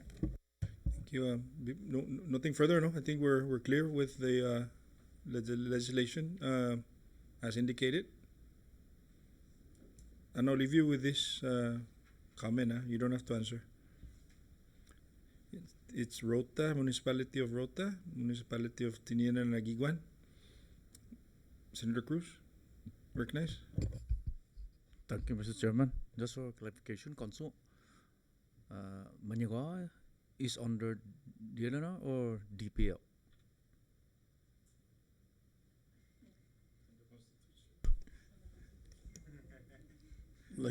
Like I said, I think it started out with Delanar, and then it got somehow taken by hijacked did- by MPLC, and then when MPLC after 12 years become DPL continued the practice. So now DPL. So yes. So what happened to that? So now Monument that- we need to correct it. There's a monument either that put it under DPL or put it under DLNR. Because there's a monument that And is then erected there in make the Manigawa. corrections that it should be strictly for cultural and recreational purposes. That's in the Constitution. It says Manigawa shall be reserved for cultural and recreational purposes. So cultural and recreation is under different agency.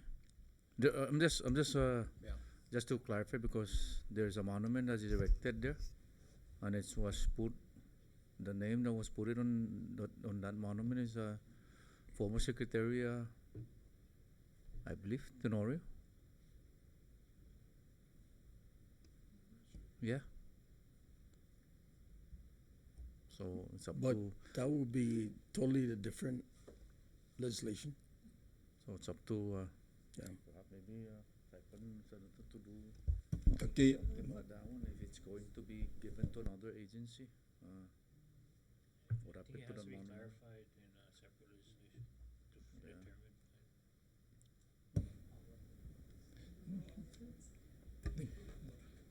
Thank you, Mr. Chairman. You.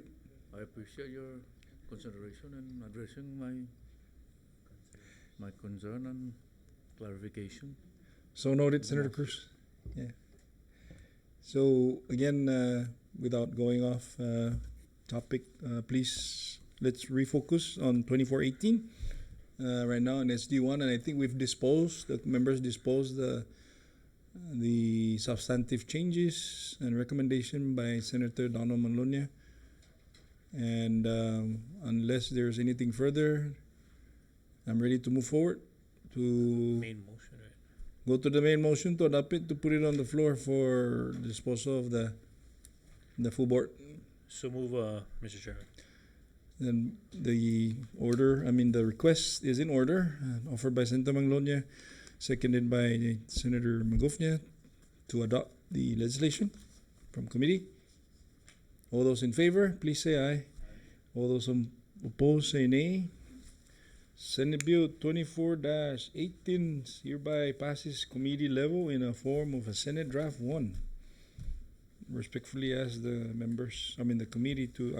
staff to take this up, mark it up for action by the full board of the Senate, hopefully in the next Senate session. Thank you, members.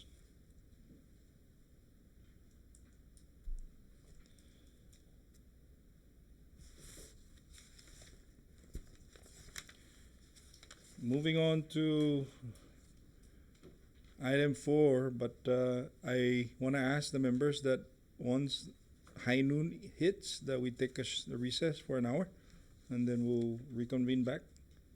Is that okay? Okay, thank you.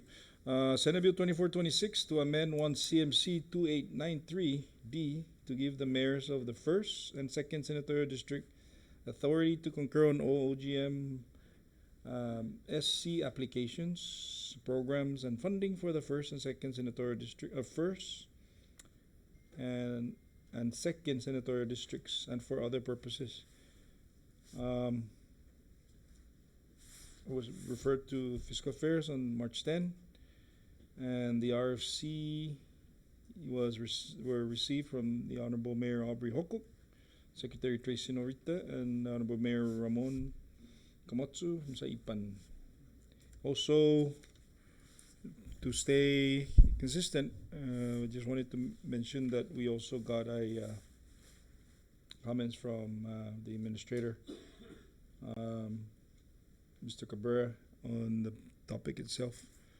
And as you all recalled earlier, there was comments, testimony offered by two individuals in support of the legislation with further amendments to and clarifying amendments to the bill.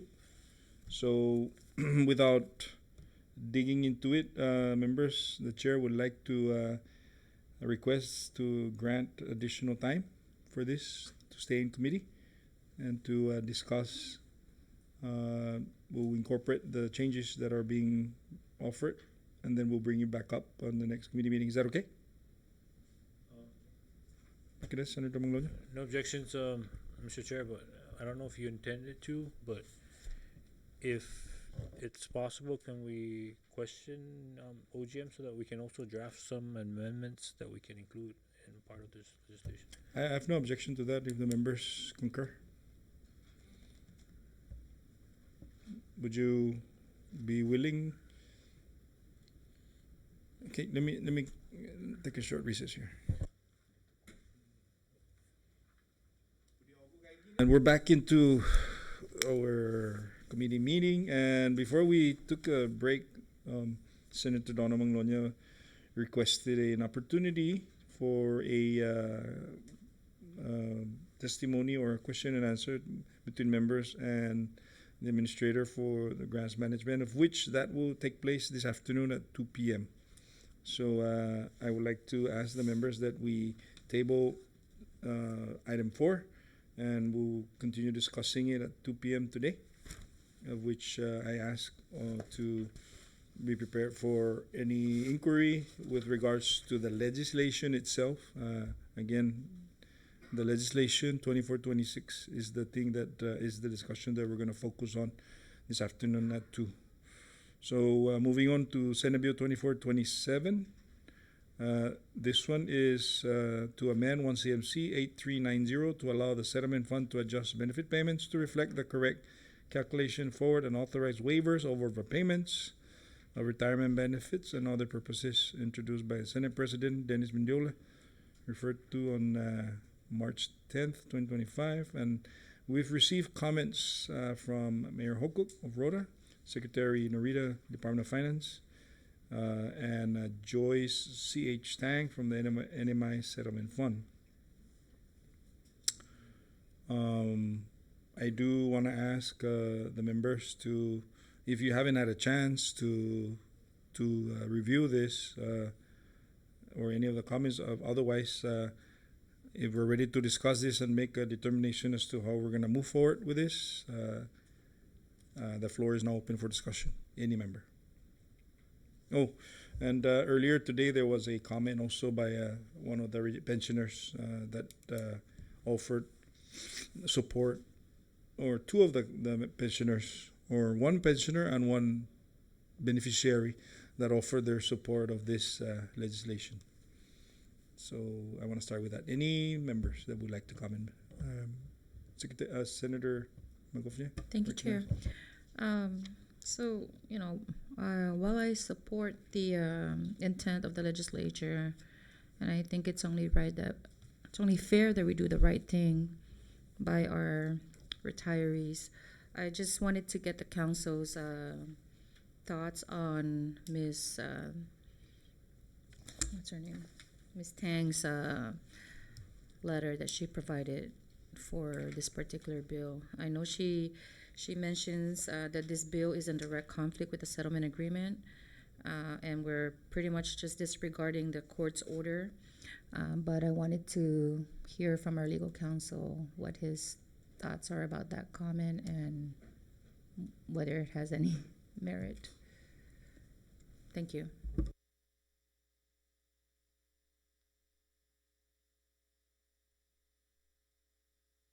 Yeah, I just briefly looked at her comments, but it's just says that it conflicts the settlement fund agreement that was approved by the court, but it failed to cite specifically what in the settlement agreement that conflicts with the bill. I will look at it, but just based on her comment, there's no citation, but I'm going to look at the settlement fund.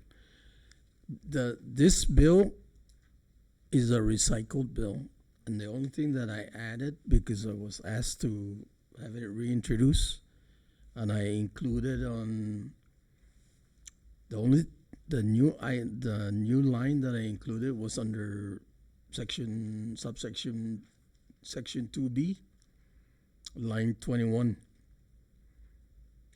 This language was not in there, but I, based on Ms. The settlement funds council's or whatever trustee, I guess she's a trustee. I need to look at the settlement fund where exactly where it conflicts with the agreement. But this is the only new language that I included, because this bill is a recycled bill. It's a pension miscalculation by the settlement fund or its predecessor, because I think it was done by before the settlement fund. Council, can I just interject? Yeah, go ahead. Forgive me, Senator Magofnia, but on the letter from Ms. Tang is that it's actually citing 10.0K of the settlement agreement as the provision of the settlement agreement that guides that if there's any dispute or any concerns with regards to what letters the pensioners have been receiving, this is the avenue. So while you are requesting to revisit it, can I highlight on that portion, and if possible, share with the members this citation, and also how is it not addressing the concern of what you mentioned of adding additional language on line 21 on page 2. So this is a very sensitive matter, because essentially what I'm hearing from the pensioners is that they're made to be penalized for a decision that was never their decision. It was the guidance of the employees at the time. So they're like, oh, you for example, what one of the pensioners mentioning earlier is like, you told me that I'm qualified to retire, but as far as the calculation, you guys did that, and I am agreeing with it. So why am I going to be the one to pay the penalties? So I think that's in a nutshell, that is what the concerns of many of our pensioners that have received letters. Not so much the amount, but greater part is the amount. But the most part is why is it that they're now being asked to pay back when in fact they're not the ones that came up with that calculation. It was being guided by the employees at the time. So sorry, Senator Magofnia, I had to, go ahead. Chair. So I mean that is the reason why I'm asking the legal counsel, right, for his opinion about it, because we just want to make sure that if it sounds like there's already an avenue established in the court order to address any disputes, right? So there's an avenue established, and I wanted to make sure that we are using the right mechanism, and if legislation is not necessary at this time to resolve those issues, then we should definitely look into that and see if that's something that we could just follow the process, right, and make sure that we do it cleanly. So I completely support the intent of the legislation, and I think it's important that we address this sooner rather than later. But if there's already an established avenue to address this issue, I think we need to consider that before moving forward with the legislation. Thank you. Definitely. Thank you, Senator Magofnia. Senator Cruz, recognize. Thank you, Mr. Chairman. I agree with your statement you mentioned earlier. I understand that they're not the one who compute the the calculation of how much you're gonna be receiving after they retired. And this individual, they retired because based on what the retirement fund, calculate to for them to receive the amount of pension they're gonna be receiving after retirement. And if I know that they agree, they disagree. The George disagree because she mentioned in regards to the settlement agreement. But if this is correct in her opinion, why they're not deducting them automatic or advise them? They send a letter that you're gonna be deducted, but rather telling this individual to come to the retirement fund, sign an agreement, and if you dispute, you write the dispute. But I think the best thing to do is just go ahead and pass this and let, if this one were to bring to court, let the court decide whether this legislation is wrong or not. But at this time, to go or abide by the opposition, I think we should give the retirees also the opportunity to be heard. Let's pass it.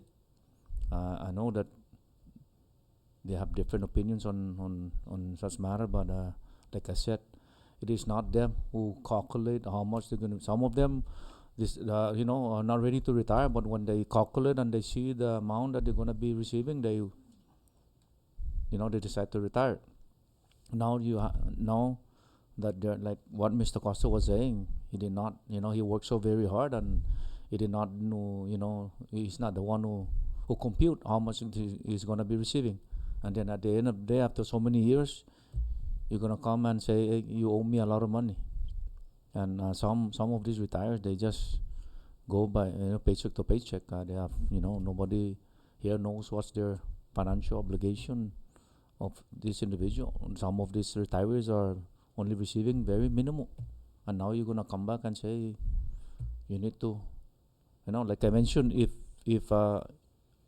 in my own opinion, if they really owe the settlement fund, settlement fund can just request through the court that they have to collect this. But I think the way they're addressing it is for the retiree to come and volunteer to be deducted from your pension.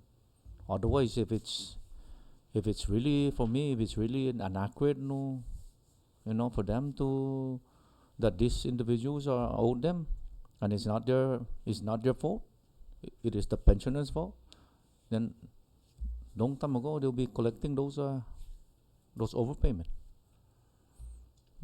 Sometimes in the retirees, most especially those older one, they're not sure about the due process. They just come and settle it, and I feel sorry for them, paying those back, and they don't know their rights. So I ask that we pass it, and if the court says it's illegal, then unless somebody wants to bring it to certified question. Otherwise, let's pass this legislation. Thank you. Thank you, Senator Cruz. Recognize Senator Mangofi. Thank you, Chair. And Senator Cruz, I agree with you, and I completely sympathize with all the retirees. I mean, I've heard some really, heartbreaking stories from our retirees. So, like I said, I am in support of the bill. I will absolutely support it.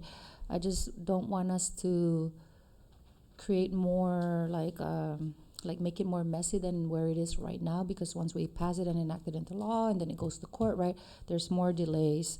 But I'm curious, did we solicit comments from the Attorney General's office?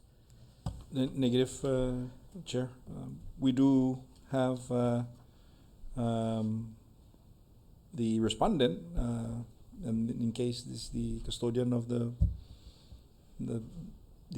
public funds, Secretary of Finance, and there's only one strike through that she recommended. Okay. I mean, it can go both either ways, but I agree that we need to stop the bleeding, right, for our retirees. So what I'm just trying to avoid is, sometimes when we move too fast and we pass these laws and then we have to go back and undo them, right, it just takes a little bit more than if we could just get some clarification from the AG's office, or I don't know who's representing the retirees to try and go through the court, through the avenue that's already established, right, to get the help that they need. But either way, I'll support the bill. I just want us to kind of consider making sure that we explore all the avenues that are out there so that we minimize the delay, right? Because once we take action on this and we pass it into law and then it gets to court because what we did was, I don't know, illegal or unconstitutional, it takes time again to undo all that. So I just want to request that we take a little bit more time, just to do a little bit more due diligence, and honestly try to get the Attorney General to provide some clear guidance as to what we can and cannot do. And I think once we get that clarity from the AG's office, I'll be comfortable to. I just don't want to add more to the problem if we just pass it, right? But if that's the consensus of the committee, then I'm in support of the bill. Thank you. Senator Magofnia. Before I recognize the other member, another member, council here is raising his hand. Recognize Joe. Since my name is on the bill as signing it, I want a chance to look at section 10.0 and section 1.13 35. Yeah. Oh, okay. Section 113 and section 35. Because if it's accurate that, assuming that it's accurate that there's a procedure in place in the settlement fund agreement already, then the only option is for the retirees to follow that procedure. That would be the only option. If it's assuming it's accurate, but I need a chance to look at it so that I can come back to the committee and say, she's right, or it's in the gray area and we can push forward, or it's clear, black and white, and we should not pass the bill. Thank you. Also, Senator Donald, do you have any? Thank you, Chairman. And I think maybe if council can also look into federal cases, maybe where individuals were the federal government was trying to collect back on overpayment, but it wasn't at the fault of that individual. Is that something you think that maybe we can justify within the bill, that pursuant to whoever versus the U.S. Treasury or U.S. whatever federal entity is trying to collect back from? Because just looking briefly or looking at some of the cases that I was able to pull up, there are certain considerations for waivers that takes into consideration the lack of fault on the individual. And so if we can cite some cases within the bill in hopes that if it does get signed into law, it's a consideration on the settlement fund, and then also maybe something that the district court can consider. So I don't know if that will help the case in trying to get the waivers in place. Thank you. That's a good suggestion. Thank you, Senator Manglonia. This is a very, these are great information. And again, I want to, restate earlier that to the detriment of the pensioners now, and it's not to their doing, no. I would like to think that, if correction needs to be made, it's moving forward. Don't compel people to collect when when it's creating an undue burden. That's the reason why we're having this kind of legislation. Council, I ask that come up with legal guidance as far as this discussion itself, and we can table this action on the committee level for now. But if we can dispose of this sometime today before we break or before we adjourn, then that'd be good.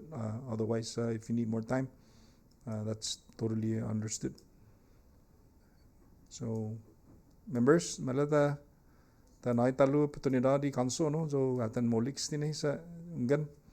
We tasopota na mga na makolek isa lopin ista mo nazan ma expendi lo malaloki za ta consideray concern ni gigi minata no. That will like what some of the members said. Let's tread carefully. That we'll do it right. From the get around. But we support the suspension and not to collect. In face value.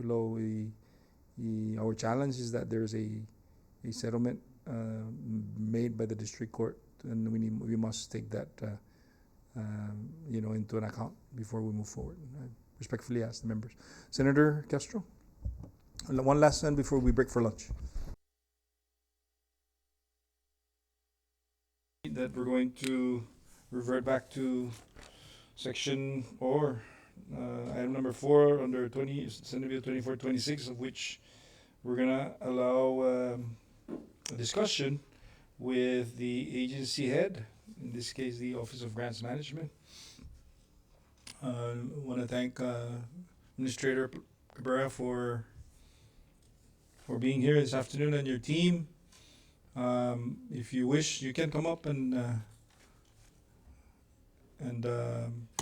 take your seat. And you're also welcome to invite anybody there with you, any of your key staff, to assist you with the possible questions the committee has for your agency. And again, although members, I just want to remind everyone that although this is the agenda that we adopted, there's one item there reflective on number 7, but in this exchange with Administrator Cabrera is only to discuss 2426. So contain your line of questioning on Senate Bill 2426. Okay. So as we rise back into our committee meeting, I want to welcome Mr. Cabrera and your staff, and I also want to express appreciation for taking time to, although came in a little bit later, but you managed to comment on the legislation that is before the Senate, of which and I want to also inform you that your able staff of Mr. Bruce Camacho on his personal capacity, and Ms. Tammy Mendiola were here earlier to comment in support of the legislation before us, with some substantive or some clarification and possible amendments, of which the committee will consider. So with that, would you like to say something before I recognize any of the members for the Q&A? Thank you, Senate President. I want to apologize for not being here this morning. I had prior engagements. I was trying to move a few $1 million across the table for the CNMI. I'm here to answer questions. Okay. Thank you. Thank you. Let the record reflect. I'm the chair for FA. Okay, Chair. Yeah. Thank you. Thank you. Any member would you wish to ask the question before the chair poses question? Senator Magnolia? Donald? Thank you, Chair. I just have a few, and then maybe I'll have follow-ups after each of the members. Mr. Cabrera, whenever grant applications are submitted, are majority of the times the application is for the CNMI as a whole, and then and then once approved, then you kind of divvy up, or do you apply for each individual island as they come in separately? I don't know how the process really works, but Is that something, does that make sense? Can you clarify on that? Yes, thank you for your question. Every agency or municipality that we receive applications for, they write their grants for themselves, right? Other than when the governor requests for CNMI-wide, like airlift, for example, for MVA. So once it covers technically the economy for the entire CNMI, so in essence, it's a CNMI-wide assistance request. So when it comes to the municipality, they have their own grant writers.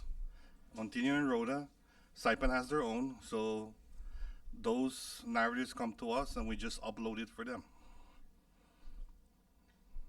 They write their endorsement letter coming from the mayor. Then when they receive or request for support letters to endorse that project or to support that project, then we upload it. But for, say for example, DLNR Central applies for a grant for CNMI DLNR, is it meant for their office or meant to be distributed? It depends on what they write in the narrative, right? I mean, like CRB is very specific. Some for Rhoda, when you put CRB Rhoda. However, there is a invasive species grant that DLNR runs that covers all the islands. So sometimes when they write the narrative, sometimes it says like 2 cars will go to Tinian under this grant. So they're the one writing the grant. So we follow what they write in the grant, right, to give out those items. But how often is it specific in the sense? I mean, like it is very specific.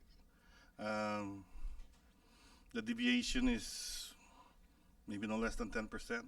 A lot of right now, especially with the new administration and in DC, they our feds are telling us we cannot really change much. You are less than 1% can change. You have to give us time until they have a working good flow, then we can ask for an amendment. Even with the $48 million heavy duty, we had a meeting with the feds. You can't change anything right now. I guess my line of questioning is more so on like some of our agencies are under the impression that when departments, central departments here in Saipan applies for grants, they justify the need for the grant and take data from all the districts. But then once approved, once they get the equipment or the vehicle, they end up keeping the new ones and then passing on the used ones. So that's what I'm trying to see if how specific is there a justification in the sense that if they are gonna use the 3 islands, the data from the 3 islands to justify the need, but not really pass that on to the other districts. Do you see that often within the agencies? I mean, I've known of those stories. I've seen it over time, but that's on the agency head. That's not on our office to control or to tell the secretary those what to do those cars, right? For example, but if a car says it's going to go to Rhoda, if we write the grant and the mayor endorses it, it'll go to Rhoda. Other than that, we don't. There's only one instance. There's, I guess, several instances where, like the backhoe story, right? The grantor approved 1 backhoe for Tinian. However, we face a calamity with Marwar or a typhoon, right? And the bid that came in was low. So the government just had to add 20 grand to get another backhoe. Then we asked the mayor, hey, can we please help Rhoda because they got hit too, and Rhoda got the other backhoe because it was just 20K more. So we did ask the grantor for approval for that because it's a little bit change of scope where another island got something else, an additional item. But going back to what you're saying in the stories that you've heard, would it be in your authority to say, hey, Secretary, you need to also give whatever figure that you can agree to Rhoda or to Tinian? Is that within your authority to say? I think in line of equity between the islands, we don't decide on that. I'm sorry. That's my opinion. I think the secretary or whoever endorses the narrative should be cognizant of the other islands, the other municipalities, and help them too. But different people have different ideas, right? Yeah. So, and I'm trying. What I guess I'm trying to do is, in line with this legislation that's up for discussion, is in addition to the mayor being the approving authority, how can we give the mayor or even your office the authority to ensure that if grants are being applied as a cinema as a whole, to ensure that equal parts are being distributed to the other districts? I mean, that makes sense. maybe they can put down the line like to consider equity among the islands, and however, what if the amount is not a lot that can be awarded, right? Maybe there should be a threshold, or I mean, like for example, like vehicles, right? They're very hard to come by, but like one of our grants, the America the Beautiful, we had, I think one island had to be removed, right? Then she'll add. Yes, in reference to the project, America the Beautiful Challenge 2024, it's true that each municipality was able to specifically tailor what they wanted. Some wanted FTEs, some wanted vehicles. But to answer the larger question, there are some projects that request specific sites. So in the same case of this project, the grantor visited the islands, and they specifically wanted Saipan, Tinian, Rota, and the Northern Islands. And they identified each site. There are other grants where, when agencies are trusted, there is a discretionary gray area where there may be room for issues that may cause somewhat inequality. However, grants in general must be specific. If you say you're going to build a farmer's plot on this land, you will have to do that. But the more forgiving the language, the more room for error, so to speak. Thank you for that. One last thing. Again, going back to grant submissions, when central department agencies submit their grant application and submits it as a whole, are these same grants offered to the individual district, and that sometimes they may overlap if approved? So like if, let's just say DLNR says, we're applying for this grant for the CNMI to address this issue X, Y, and Z. Technically the money is meant for all three islands, but can that same grant be shared with Rota DLNR and say, I need this just for Rota?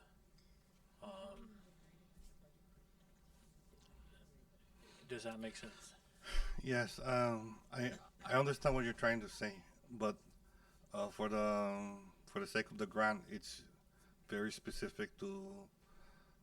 I mean, like, right. We can give a lot of examples, like the VTAP, the Veteran Transportation Grant.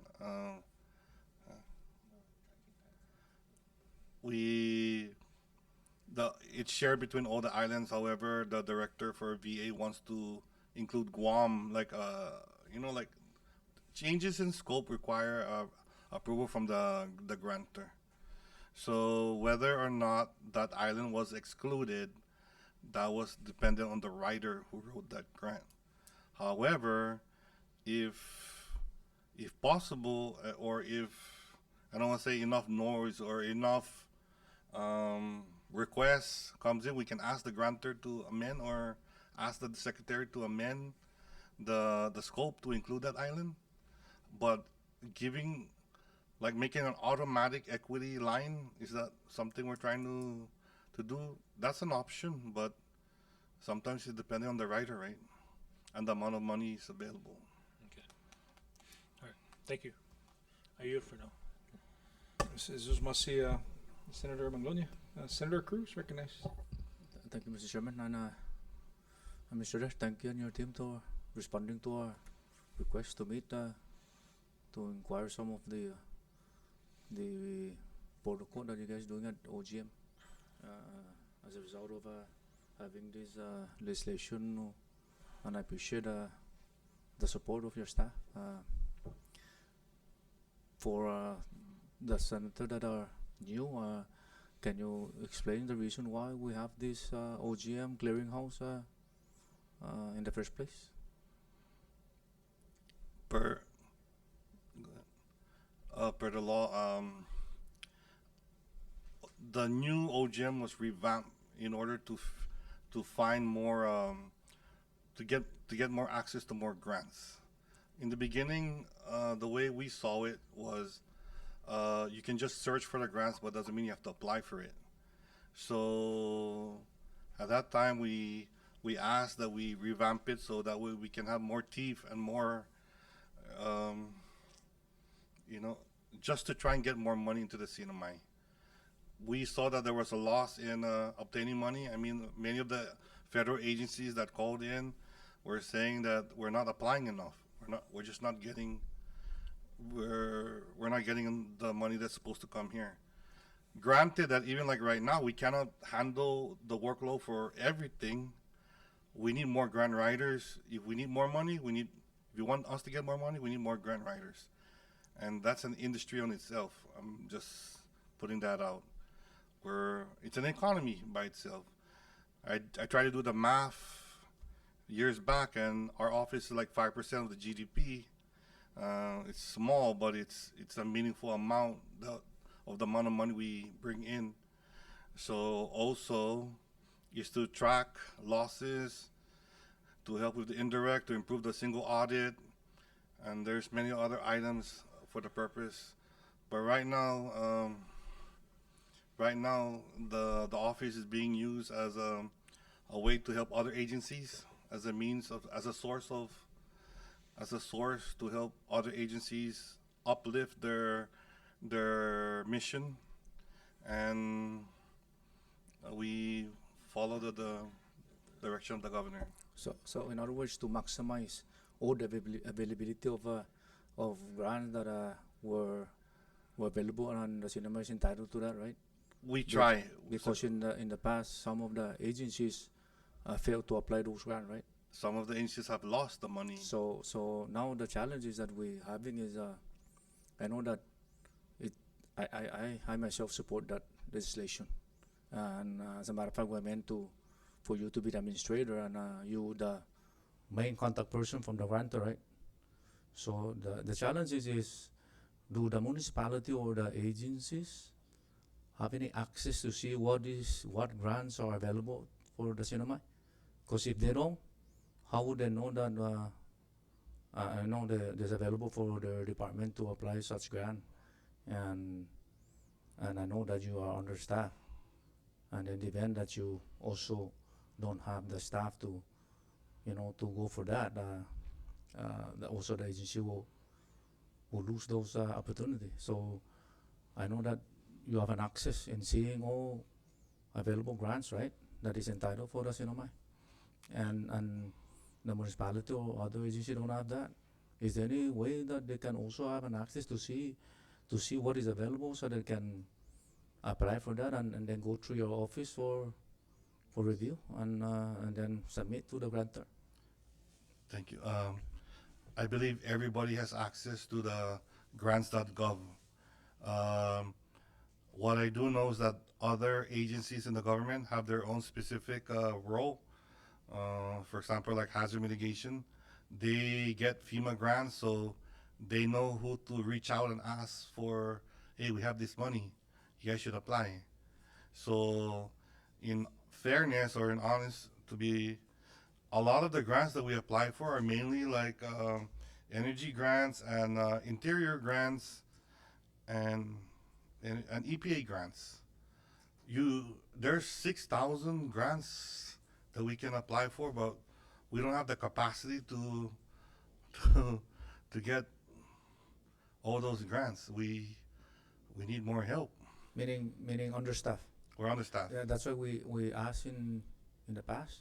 We have this conversation that to allow the department to assist in the event that such grant requires more staffing to pursue that grant. So I thought that one is been already collaborate with the office and the department so that it can be able to work together and get that grant rather than waiting for additional staff for your office. Is there any way that or any possibility that can be done to alleviate those delay of or not applying for such grant and losing those opportunities? So we are pushing out for more training opportunities. We offered cohort number 1, training session 1, and then training session number 2 is going to start on April 22 for 40 government employees to get training in grantsmanship. And that's expensive. Cohort 1 phase training 1 and 2 costs $176,000 to be certified from a reputable grantsmanship company in the States. Although in the past I've heard other agencies, graduate school or the NAR Building Training Academy, LAD Academy, offering their services for grants training in the past. Some of our members, staff, have tried to take those classes too. So, I mean, like some of our writers, like even today, receive the Indigenous Affairs comes over to learn how to prepare the grant, and it's time consuming. I believe Dencho is working with Mr. Ken Cruz from Indigenous Affairs already for how many, a week or more? For some time on a grant for Anna grant. So we can only do so much with the capacity we have, the staffing, the numbers we have. Yeah, I understand. That's why I'm just suggesting maximize all the option. In regards to your staff mentioned about grant that been applied but not approved because of either they're asking more than what is approved or what is allowable. Is that what you were saying, sir? Earlier, your statement earlier.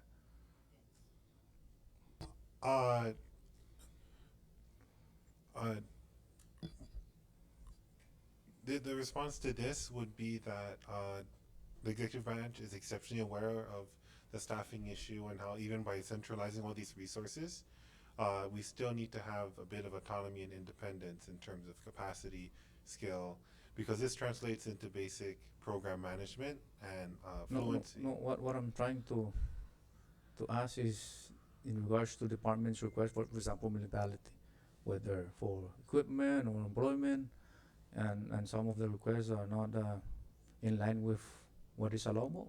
That's what you mentioned earlier. That refers to the NOFO, which is when parent agencies translate the enabling legislature from the federal Congress. They can shape the program in any way that they wish. They can determine where it's more rural focused or urban, whether it helps particularly workforce investment or equipment. So each grant is tailored in a specific way. So sometimes even though we think the stars may align and it may be the perfect grant for this particular agency, sometimes it just misses the mark. One example is the Department of Commerce rural development program. Each year they provide a little change in the sort of service that they want to offer. So some years are great for us, some years are not. So sometimes we're eligible and sometimes we're not. It really depends on what's on our plate. That's what I mentioned earlier about access. They will know if they have access. They will comply to whatever right is allowable or whatever no grant that can be applied. Because if they don't have access, they have no knowledge, or probably that's why they just apply for just to see if they have luck. But if you know specifically what is that for, then there won't be any, right? Yeah. Was that a misunderstanding of what are you applying for? Other than just apply and see whether you're gonna be granted or not. But like I said, if they have access to what is there on availability of grants for the cinema, then I think there won't be any disruption and or confusion in whether or not you're going to be approved for grant. And the other thing is, are we still having that issue of not knowing specifically why if the grant should be denied or approved? We had this conversation in the Yes. past, and are we still having that problem? Majority of the answer is still the same. It's lack of funds, but we did honor the request before. We do send out letters when we get denied.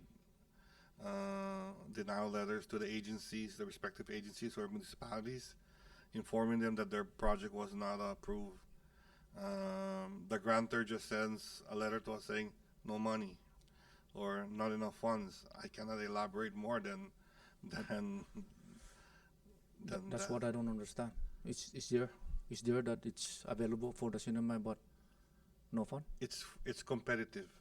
Oh, competitive. All these grants are discretionary. The So- discretionary grants are competitive. So meaning, if we go in last, then good luck for us because it's competitive, right? Whoever apply first gets first. No, that Something means like that. we have to write better and have a strong need for the state, and hopefully, they usually have for interior grants. They have like a internal formula, like, okay, cinema, you can only get 2 million this year. They play it like that. Energy grant, okay, cinema, 3 million. You know, and then they divvy it up among the territories, and then it's like a hidden rule, like 3 million. Stick to that number.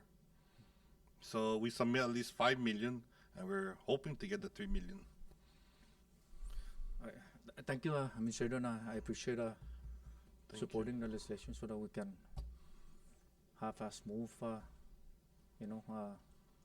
request from the municipality, and maybe perhaps if there's anything that we can improve in your side, let us know so we can. Yes, we have some recommendations, but is this To the time remove to this? bring it up or later? To remove this legislation? No. Oh. To tweak it, I mean, recommendations. I don't know if you want to hear our recommendations, because we see the economy, you know how it is, and we always try to figure out ways every day to figure out how to make it better. And I know maybe it's not our place to do that, but we bring in money too, and we work every day to bring money and protect that money for the state. So we see some certain things that we can tweak so that we can improve our collection or our grants award or our stability within the economy, or to make the economy more stable.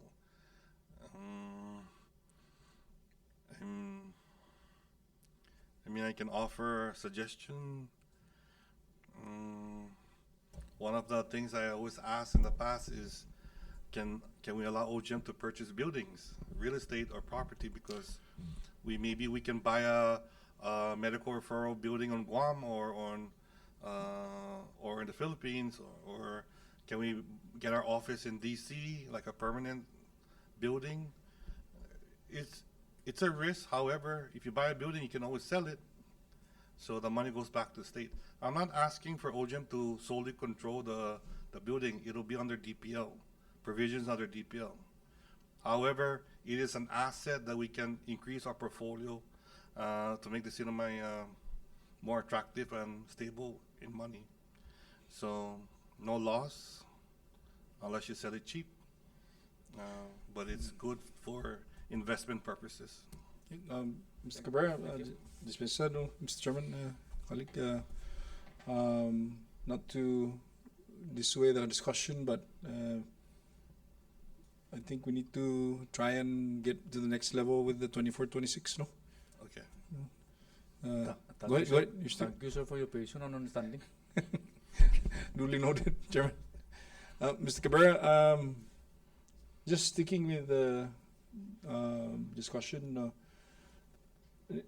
do you even, in the legislation that kind of gave you the authority and became law, you didn't even mention the municipality, only says CNMI government and autonomous agencies, departments. It didn't even mention municipality. So do you even have an oversight on the municipality's request? That's the question. So, I mean, are we giving it to the wrong agency to clear the grants, or should we just go directly to whoever it is that you're communicating with? But you know, that is in the law right now. It says, notwithstanding any provision of law, the CNMI OGM shall have exclusive purview at the CNMI level over all federal aid programs, grants, contributions, appropriation, allotments, advances, direct development, federal funding sources, line agencies such as departments, public corporation, and autonomous agency under the executive branch.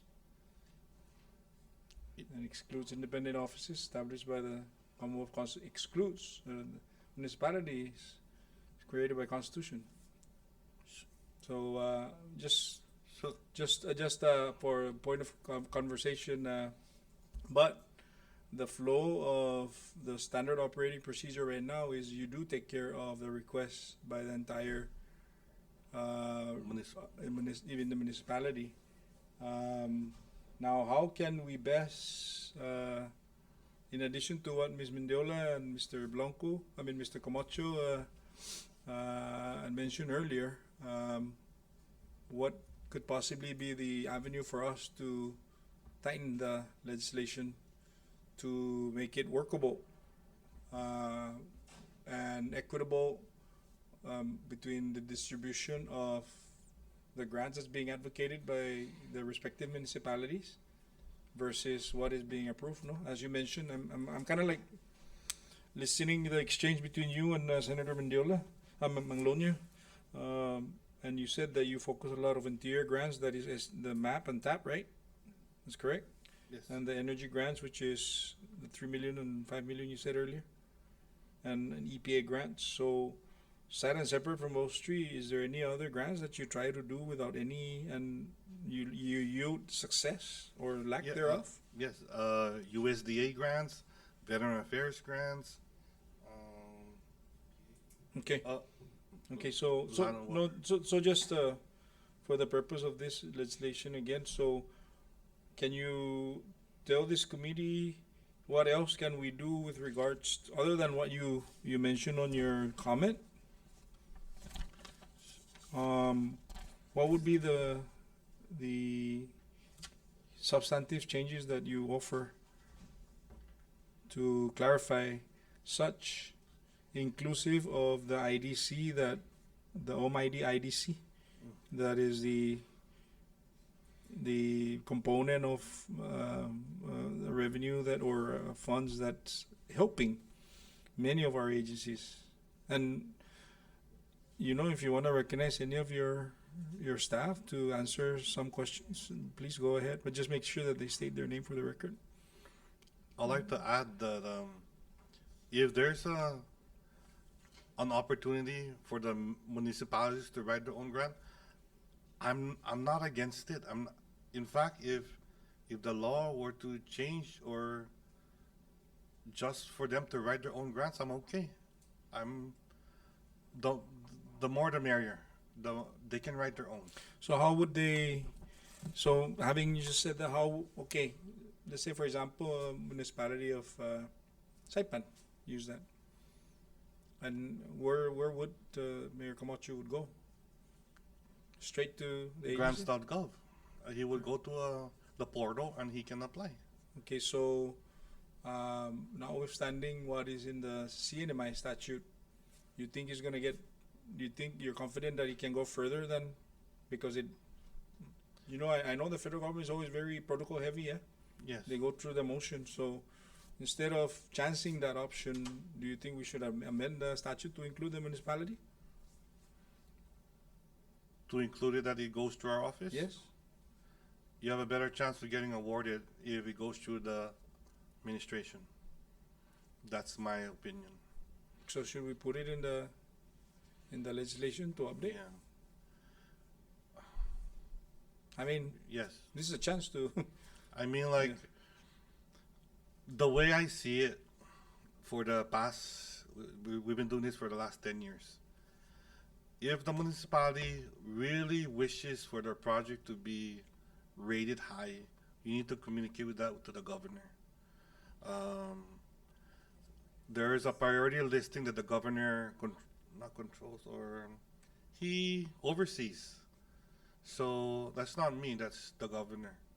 So whether you want that backhoe or that forklift or that equipment, then the governor needs to endorse it. He needs to he'll call.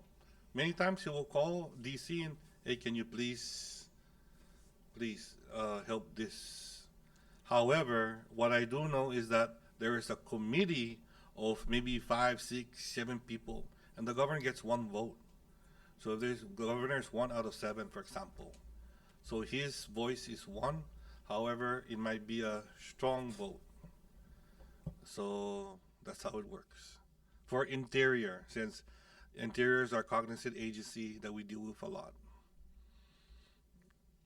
Yes. Sometimes, if we're talking like EPA, sometimes they're happy. They go straight to Densho or they call our office. Hey, there's a grant available. You guys should apply. We play it by the ear. Sometimes DPW, same thing. I get a phone call from Ken Aldon. The OSG, stormwater grant. The Fed said apply right now, 500,000, turn it in next week. So Ken Aldon has to prepare that. So, Mr. Cabrera, forgive my honesty, my. But I do wanna. Are you responsible to announce all these things every time there's one grant coming up, or announce to the entire agency, or you get it queue from them?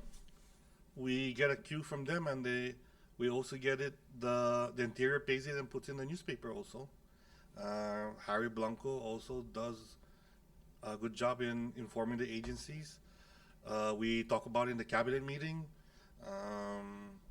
Usually everybody knows the schedule of the map taps in March. They attack the map and tap because it's probably the easiest discretionary grant that you can apply for. Okay. That's why everybody's after it. However, the harder grants, you need more time to craft your narrative. You need time. Okay. All right. So earlier, during one of our previous meetings, one of the staff recommended or asked whether the letter of support from the mayor of Rhoda or mayor of Tinan, does that signify concurrence of the grant? No, I'm asking, is that can the endorsement letter from the mayor signifies to us that he is aware or she is aware of the grant. So can that be considered then a provision of such to reflect that a letter of what was the letter you saying? Endorsement. Because in the past, right, some agencies, they keep saying, how did this grant come about? We don't know anything about it. So we require an endorsement letter from that agency head, and then if they forget, we can show them that they signed the document. So you have a copy of the bill? You do? You have a copy of the bill? 2426? Yeah. Okay. No, just work with us, okay? Okay. So look at page 2 on the section 2 amendment. Line 3, beginning line 3. It says there's an underline note that starts, provided that the respective mayors of the first and second senatorial district shall concur or endorse all OGM SC application. Is that workable? Shall concur or what? Or endorse, like what you said. On Yes. all OGM. Is that But on the line 4 on grant funding, I don't understand really what exactly you're saying about grant funding, whether it's an opportunity or already on island money. So you're saying in actual physically transfer into OGM already, or to Secretary of Finance? Or is it indirect cost that you're referring to? Well, this is the perfect time to discuss that and tweak it. Because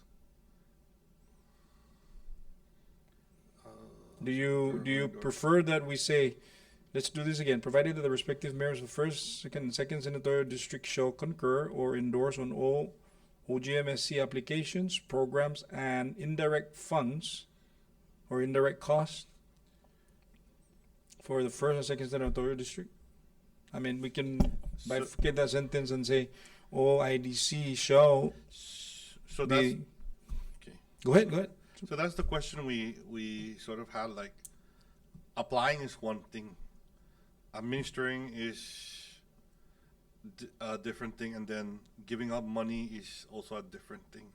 So I'm just confused as to what do you want? What do you need to see? Okay, what do you do now based on what your authority is? All of them. Your IDC and we handle all of it. No, but so how do you distribute? For example, how would you, if you are the mayor, well, how would you deal with this, the IDC? As a recipient, or you're asking our office? As a recipient. You're the mayor. I'm drawing you as mayor. And you want IDC? Yeah, and we want to make sure that you keep your IDC. The mayor keeps the IDC. Yes. How would we language? This is the one that we need to clarify, because that's the issue. So I see yes and a no on my left, yes, and on my right, no. So technically the IDC is prescribed by law, right? Because according to this 19-49, 65, it says 35%. Okay, so you want to say, now we're getting somewhere. So we want to say 35% of the indirect cost of your municipality stays. Is that achievable? However, technically it should go to the cost pooling agency, right? Which is finance, OPM, OMB, treasury, procurement. Yeah, there was a previous bill that tried to clarify the breakdown of those percentages that should have gone to these agencies, because these same agencies come to us asking us to help them too, and they're struggling, and they should be afforded that funding as well. So instead of 35%, you give them 10% and you keep the 25%. Is that what it is? No. Is that what is that what we're getting? Because if you're saying you're extending your ability to service some of the... Technically, in my opinion, when you get an indirect cost reimbursement, that should be for the cost pool only. I mentioned this in the past. However, the way it's structured, we only get 35, while the 65 invisible money goes to the general fund, and that money is supposed to be helping those other agencies. The way the 19-49 was crafted is that 35 stays with OGM only. So what's happening now is everybody's dipping into the 35 while the 65 somebody's getting. I'm not so sure. So we happen to sacrifice our efforts to help absorb a lot of the costs under our 35. In all honesty, I wish sometimes we keep the 100%, but that's so that way we can fix or help fix everything. But that's not, we can't do that, right? I wish, but that's just a wish. Well, Mr. Cabrera, this is a creature of the legislature, so again, this is the opportunity for us to understand what the challenges are, because here we are hunkering down on your responsibility, but at the same time you also got your work cut out because of the dipping into your share. So I wish this thing can be you can put more emphasis on this. So what do you, again, going back to 24-26, how do we couch this underneath the 35% that you currently have to allow the municipalities to take a dip on that, because if it's gonna be impacted by the staff that are writing the grants on the respective islands, they should at least get some, right? I see your point. Right, and that's exactly what we're trying to achieve here. We need to figure out a mechanism in the legislation where it it fulfills the definition and the intent, and that's why we're here today. So currently, sir, we are now assisting with the paying of the personnel on Rhoda, and then now we're trying to do that on Tinian right now. So that's sort of how we're sharing. We also give gas money, fuel, and supplies and furniture, computer to that individual. We are trying our best to increase the staffing to 2 per island. If you were for me to give a comment how else, maybe you can craft out 5% from the 65%. 5%. What's 5% of $3 million? 300,000 of $3 million. 100. Okay, that's 150,000. Is that enough for that, for between the 2 municipalities, for example? Maybe not.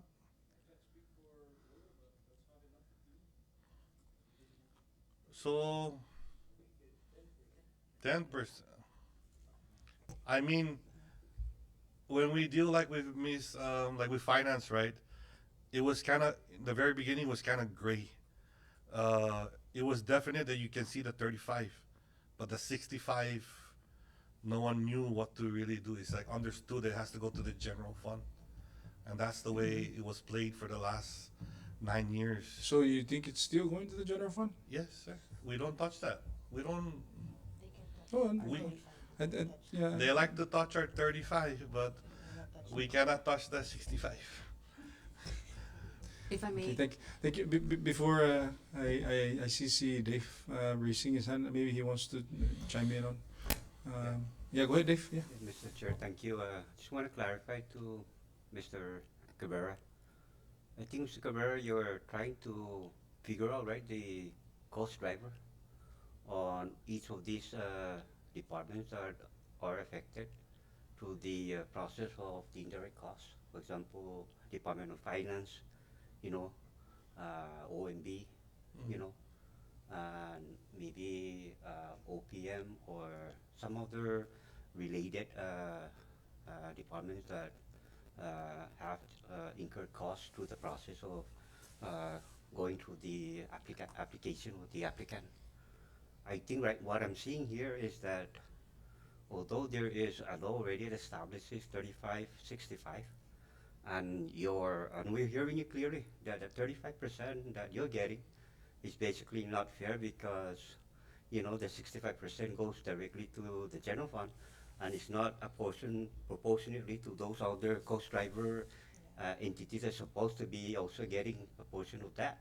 And majority of it is being eaten up from your part. So what we're trying to discuss here is this. I think there should be a study on each of these cost driver entity and determine exactly how much do they spend percentage of the time when such applicant is in progress. For example, a new grant comes in, right? Maybe for a vehicle, and this grant applicant goes through each of these entity, like to Department of Finance. How much of the time Department of Finance is spent on this particular grant? We'll make a study. Is it 5% of the time, 3% of the time, and then we'll allocate it. If we have to take it out from the 65% and don't touch the 35%, then we have to adjust it accordingly. That's my point there, Mr. Chairman. Thank you. Thank you, Dave. So without digging into the enabling statute, those are all considerations that are being made. Budget season's coming up, but again, we want to go back to tightening the 24, 26. So yeah, you believe that we should put a specific figures as to the percentage. What's the IDC that should or should be considered for the two senatorial districts? Is that what you're alluding to earlier? It'll be better. Okay. Okay. It'll be set in stone, right? So that they can get that appropriations Okay. or that funding every Pass year. through. Yeah. They call it pass through. Can you, Julie, make note of that? Consider that. Anything else on the amendment? On that particular amendment?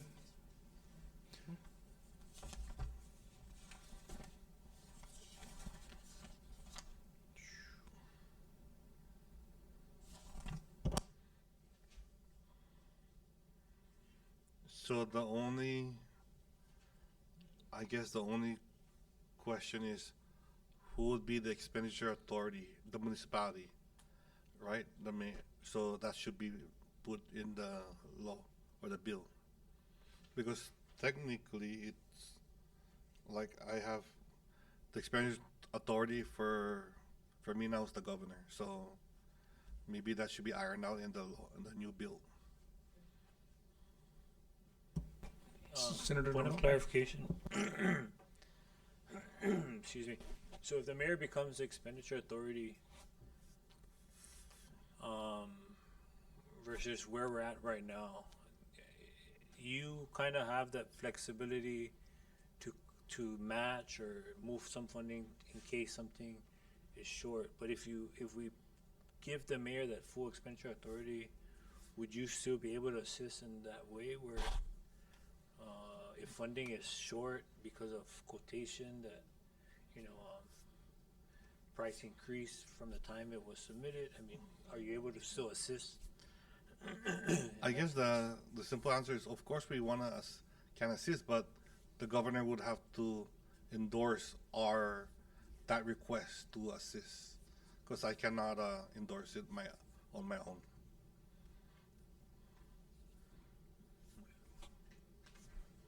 Thank you, Senator Manglonia. Thank you, Mr. Cabrera. And any other question from the members before we move on? Senator Conway, would you recognize? Thank you, Chair.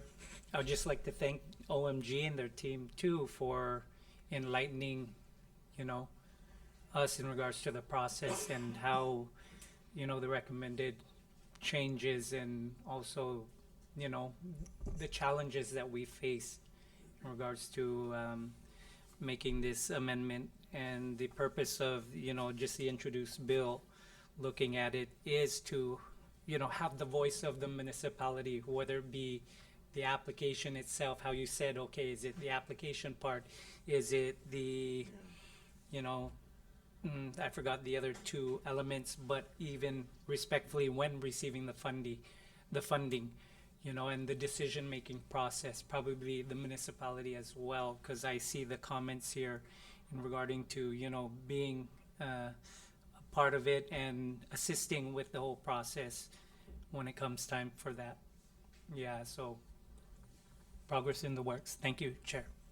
I just want to say, Senator Combo, and my apologies, Ms. Mendiola, would you like to, you were covered it? Okay, so, yeah, is there anything else? The gentle lady to your right, she's trying to, anything else, Mr. Cabrera, before we move forward with this? I just want to add again that if we're going to amend the bill, amend the current statute for OGM, can we possibly add other provisions to make it better, or to make certain aspects of our job a lot more, I won't say easier, but I mean, like, for example, the bill was crafted and the positions that were listed did not have grant specialist 2 or 3, so our people are limited to that title. Can we add like grant specialist number 2 level or number 3, just for example? Mr. Cabrera, the beauty of being, this being a creature of the legislature is we can actually create that. notwithstanding the law. But this is the venue for you to work with the member, any of us here, willing to work with you on some of the substantive changes that you wish to prefer. And we welcome that avenue for you to sit on another time, hopefully soon, because it seems like we've already identified that maybe the 65% is too generous to some others. Maybe we can grab some of that and maybe we give you more. I don't know. But based on what you're saying is you need help. And we're here to try to figure that out in the midst of 24-26. But this is what I'm going to offer. We have able members here in the Senate, and I'm certain in the House, to work with you on some of the substantive changes that you wish to consider for changing to tighten the OGM enabling statute. Work with us. Don't wait until we call. Just call on us. You know our numbers. You know our faces. So we're here. Unless you have any other that is reflective of 24-26, I wish to just move forward from there. So what's going to happen is, based on our meetings today with the possible add-ons, we're going to give you an opportunity to look at it one more time before we adopt it on committee level for disposition by the full Senate. Okay. No? It's understood, no? So with that, I think you're excused, and we don't have any further questions. Thank you. And we're going to take a short recess. Thank you.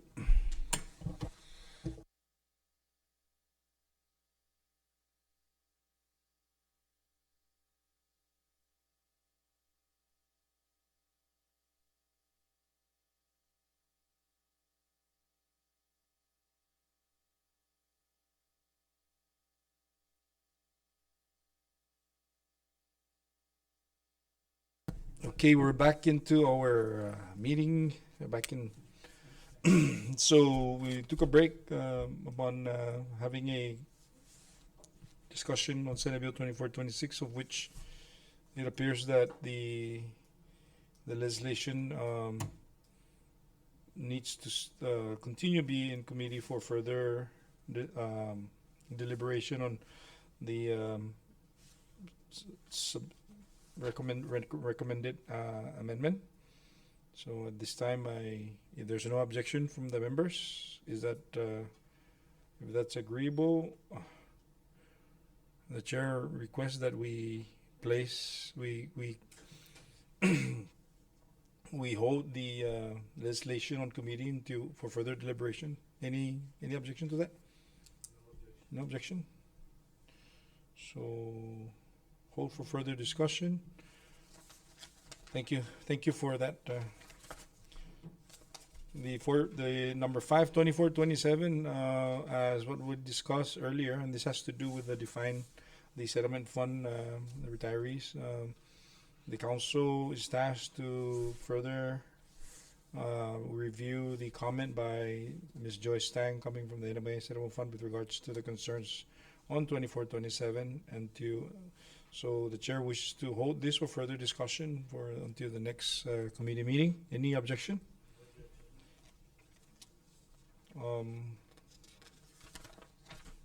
Senate Bill 2432 to amend 2 CMC subsection 3551 to change the expenditure authority, management and control of solid waste sub-accounts for first and senatorial districts to the mayor of each respective municipality and for other purposes. And again, this is the legislation that I introducing for the second time, I believe.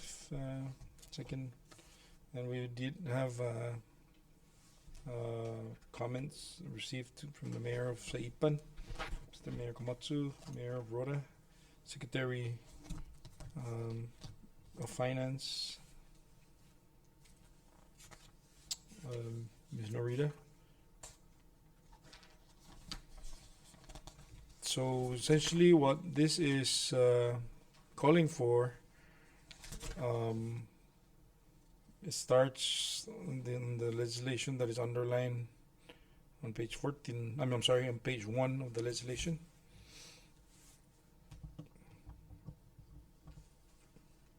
It's establishment of a solid waste management revolving fund.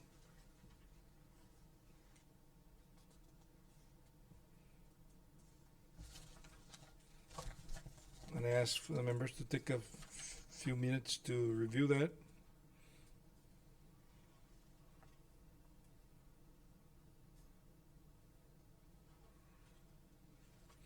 Currently, the solid waste management revolving fund is the expenditure authority of the Secretary of Department of Public Works. This one is asking that we divest and empower the expenditure authority for the respective respective senatorial district or municipality, respectively. And it also enumerates the parameters of those funds on what they're authorized to be used under, and this everything is being funneled through and to ensure that it is being expended for operations and maintenance of solid waste management on Rhoda and Tinian.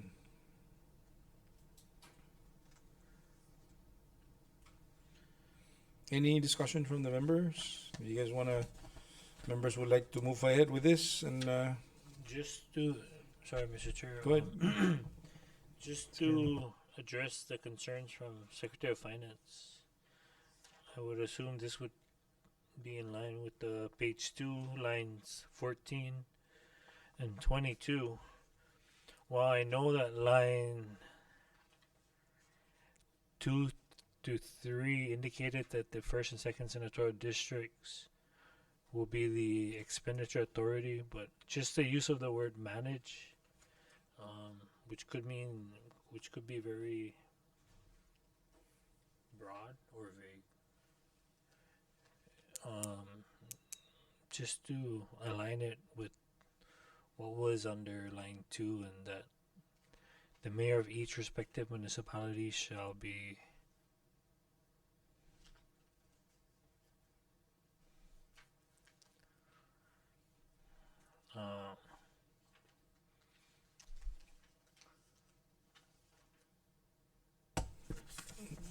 my apologies, Senator Manglonia, you're referring to which section of the bill? page 2. It was just a recommendation to clarify the term manage. I believe, okay, I'm just kind of going back It's and on forth. lines 14 and 22. Manage the funds.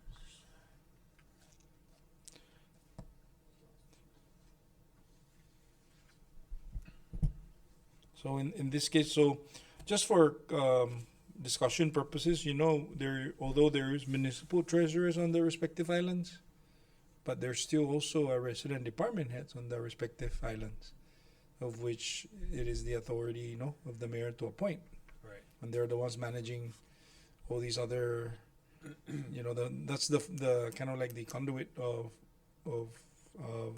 the finance department on Tinian and Rhoda for that matter, respectively. So if that is the concern of the Secretary of Finance, we can the committee can decide whether to place it on the municipal treasurer or the resident department head of the Department of Finance to manage it. Council? What if it says manage the expenditure of the funds? Which, that... You're worried about the word manage because it seems like it's broad, but if you say manage the expenditures, there the expenditures already. Right, but I think SOF's concern is that, well, not so much concern, but is wondering if this is something that the money would be deposited into a municipality account, and we'll manage from there. Whereas we just keep the accounts wherever it's at, and then Isn't it collected in Rhoda? it's deposited into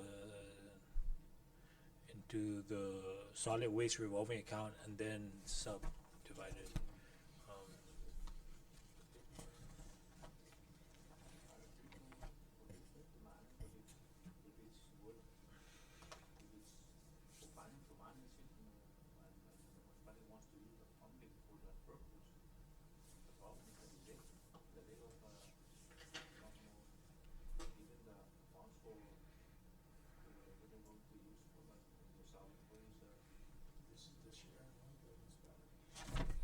Let me go for a short recess and.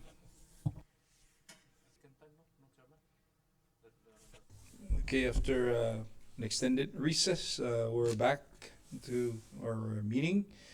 And before we took a break, we are discussing Senate Bill 24-32. And at this time, I recognize Senator Donald Manglonia for the appropriate motion to address Senate Bill 24-32.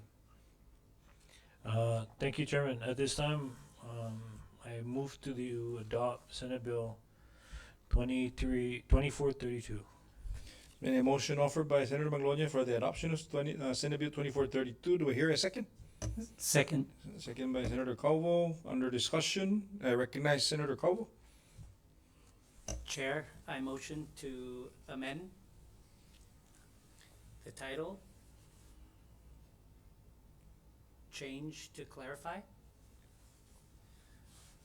Then on page 2, line 6, strike out Secretary of Department of Finance, insert Special Assistance of the Office of Management and Budget. 6 and 7. Also to include lines 8 on the first business day of each month. Then if we scroll down on page 2, line 14, we struck out mayor of each. We went ahead and inserted resident department head of the Department of Public Work, DPW. And then on line 16, we struck out the and re-entered their funds in their respective sub-accounts. And another amendment on line 23, took out mayor, added DPW, resident department head. Lines 25, took out the and added there. And if we take a look on page 3, line 2, 1 and 2, we went ahead and struck out mayors, added amended DPW resident department head. I second that motion, Chairman. Okay, so the offered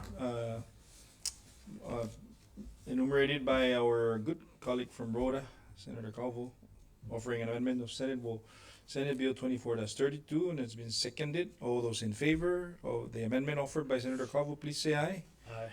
All those opposed, say nay. Motion carries. Moving on to the main question.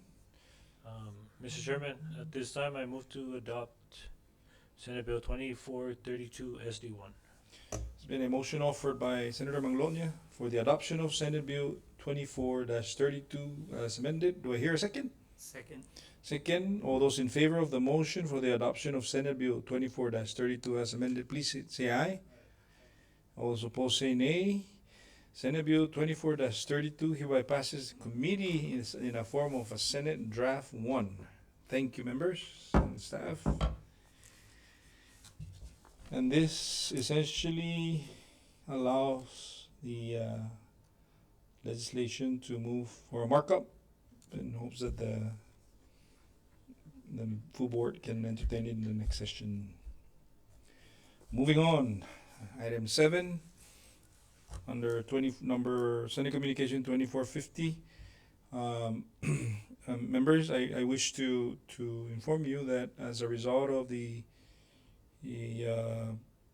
initial meeting with the grants manager, the president had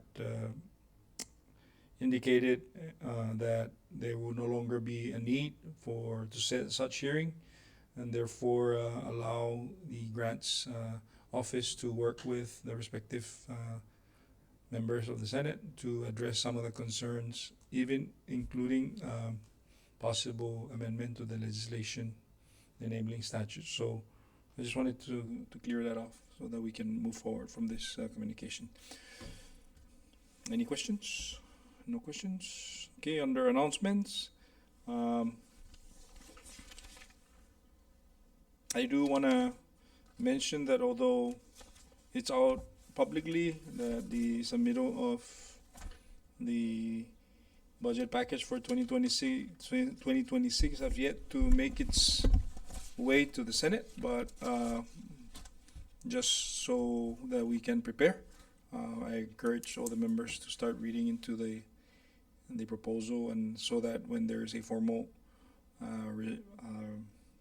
meeting that needs to be conducted, we will be announcing it shortly. In the meantime, thank you for your full participation today, members, both in the morning and the afternoon, and of course our working staff. I appreciate all your attention and your support. There being no further items to discuss, do I hear a motion for adjournment? Been motion offered by Senator Manglonia to adjourn the session. It's been seconded by Senator Calvo. All those in favor of the motion to adjourn this committee meeting, please say aye. All those opposed say nay. Motion carries. The Senate Fiscal Affairs Committee meeting stands adjourned. Thank you.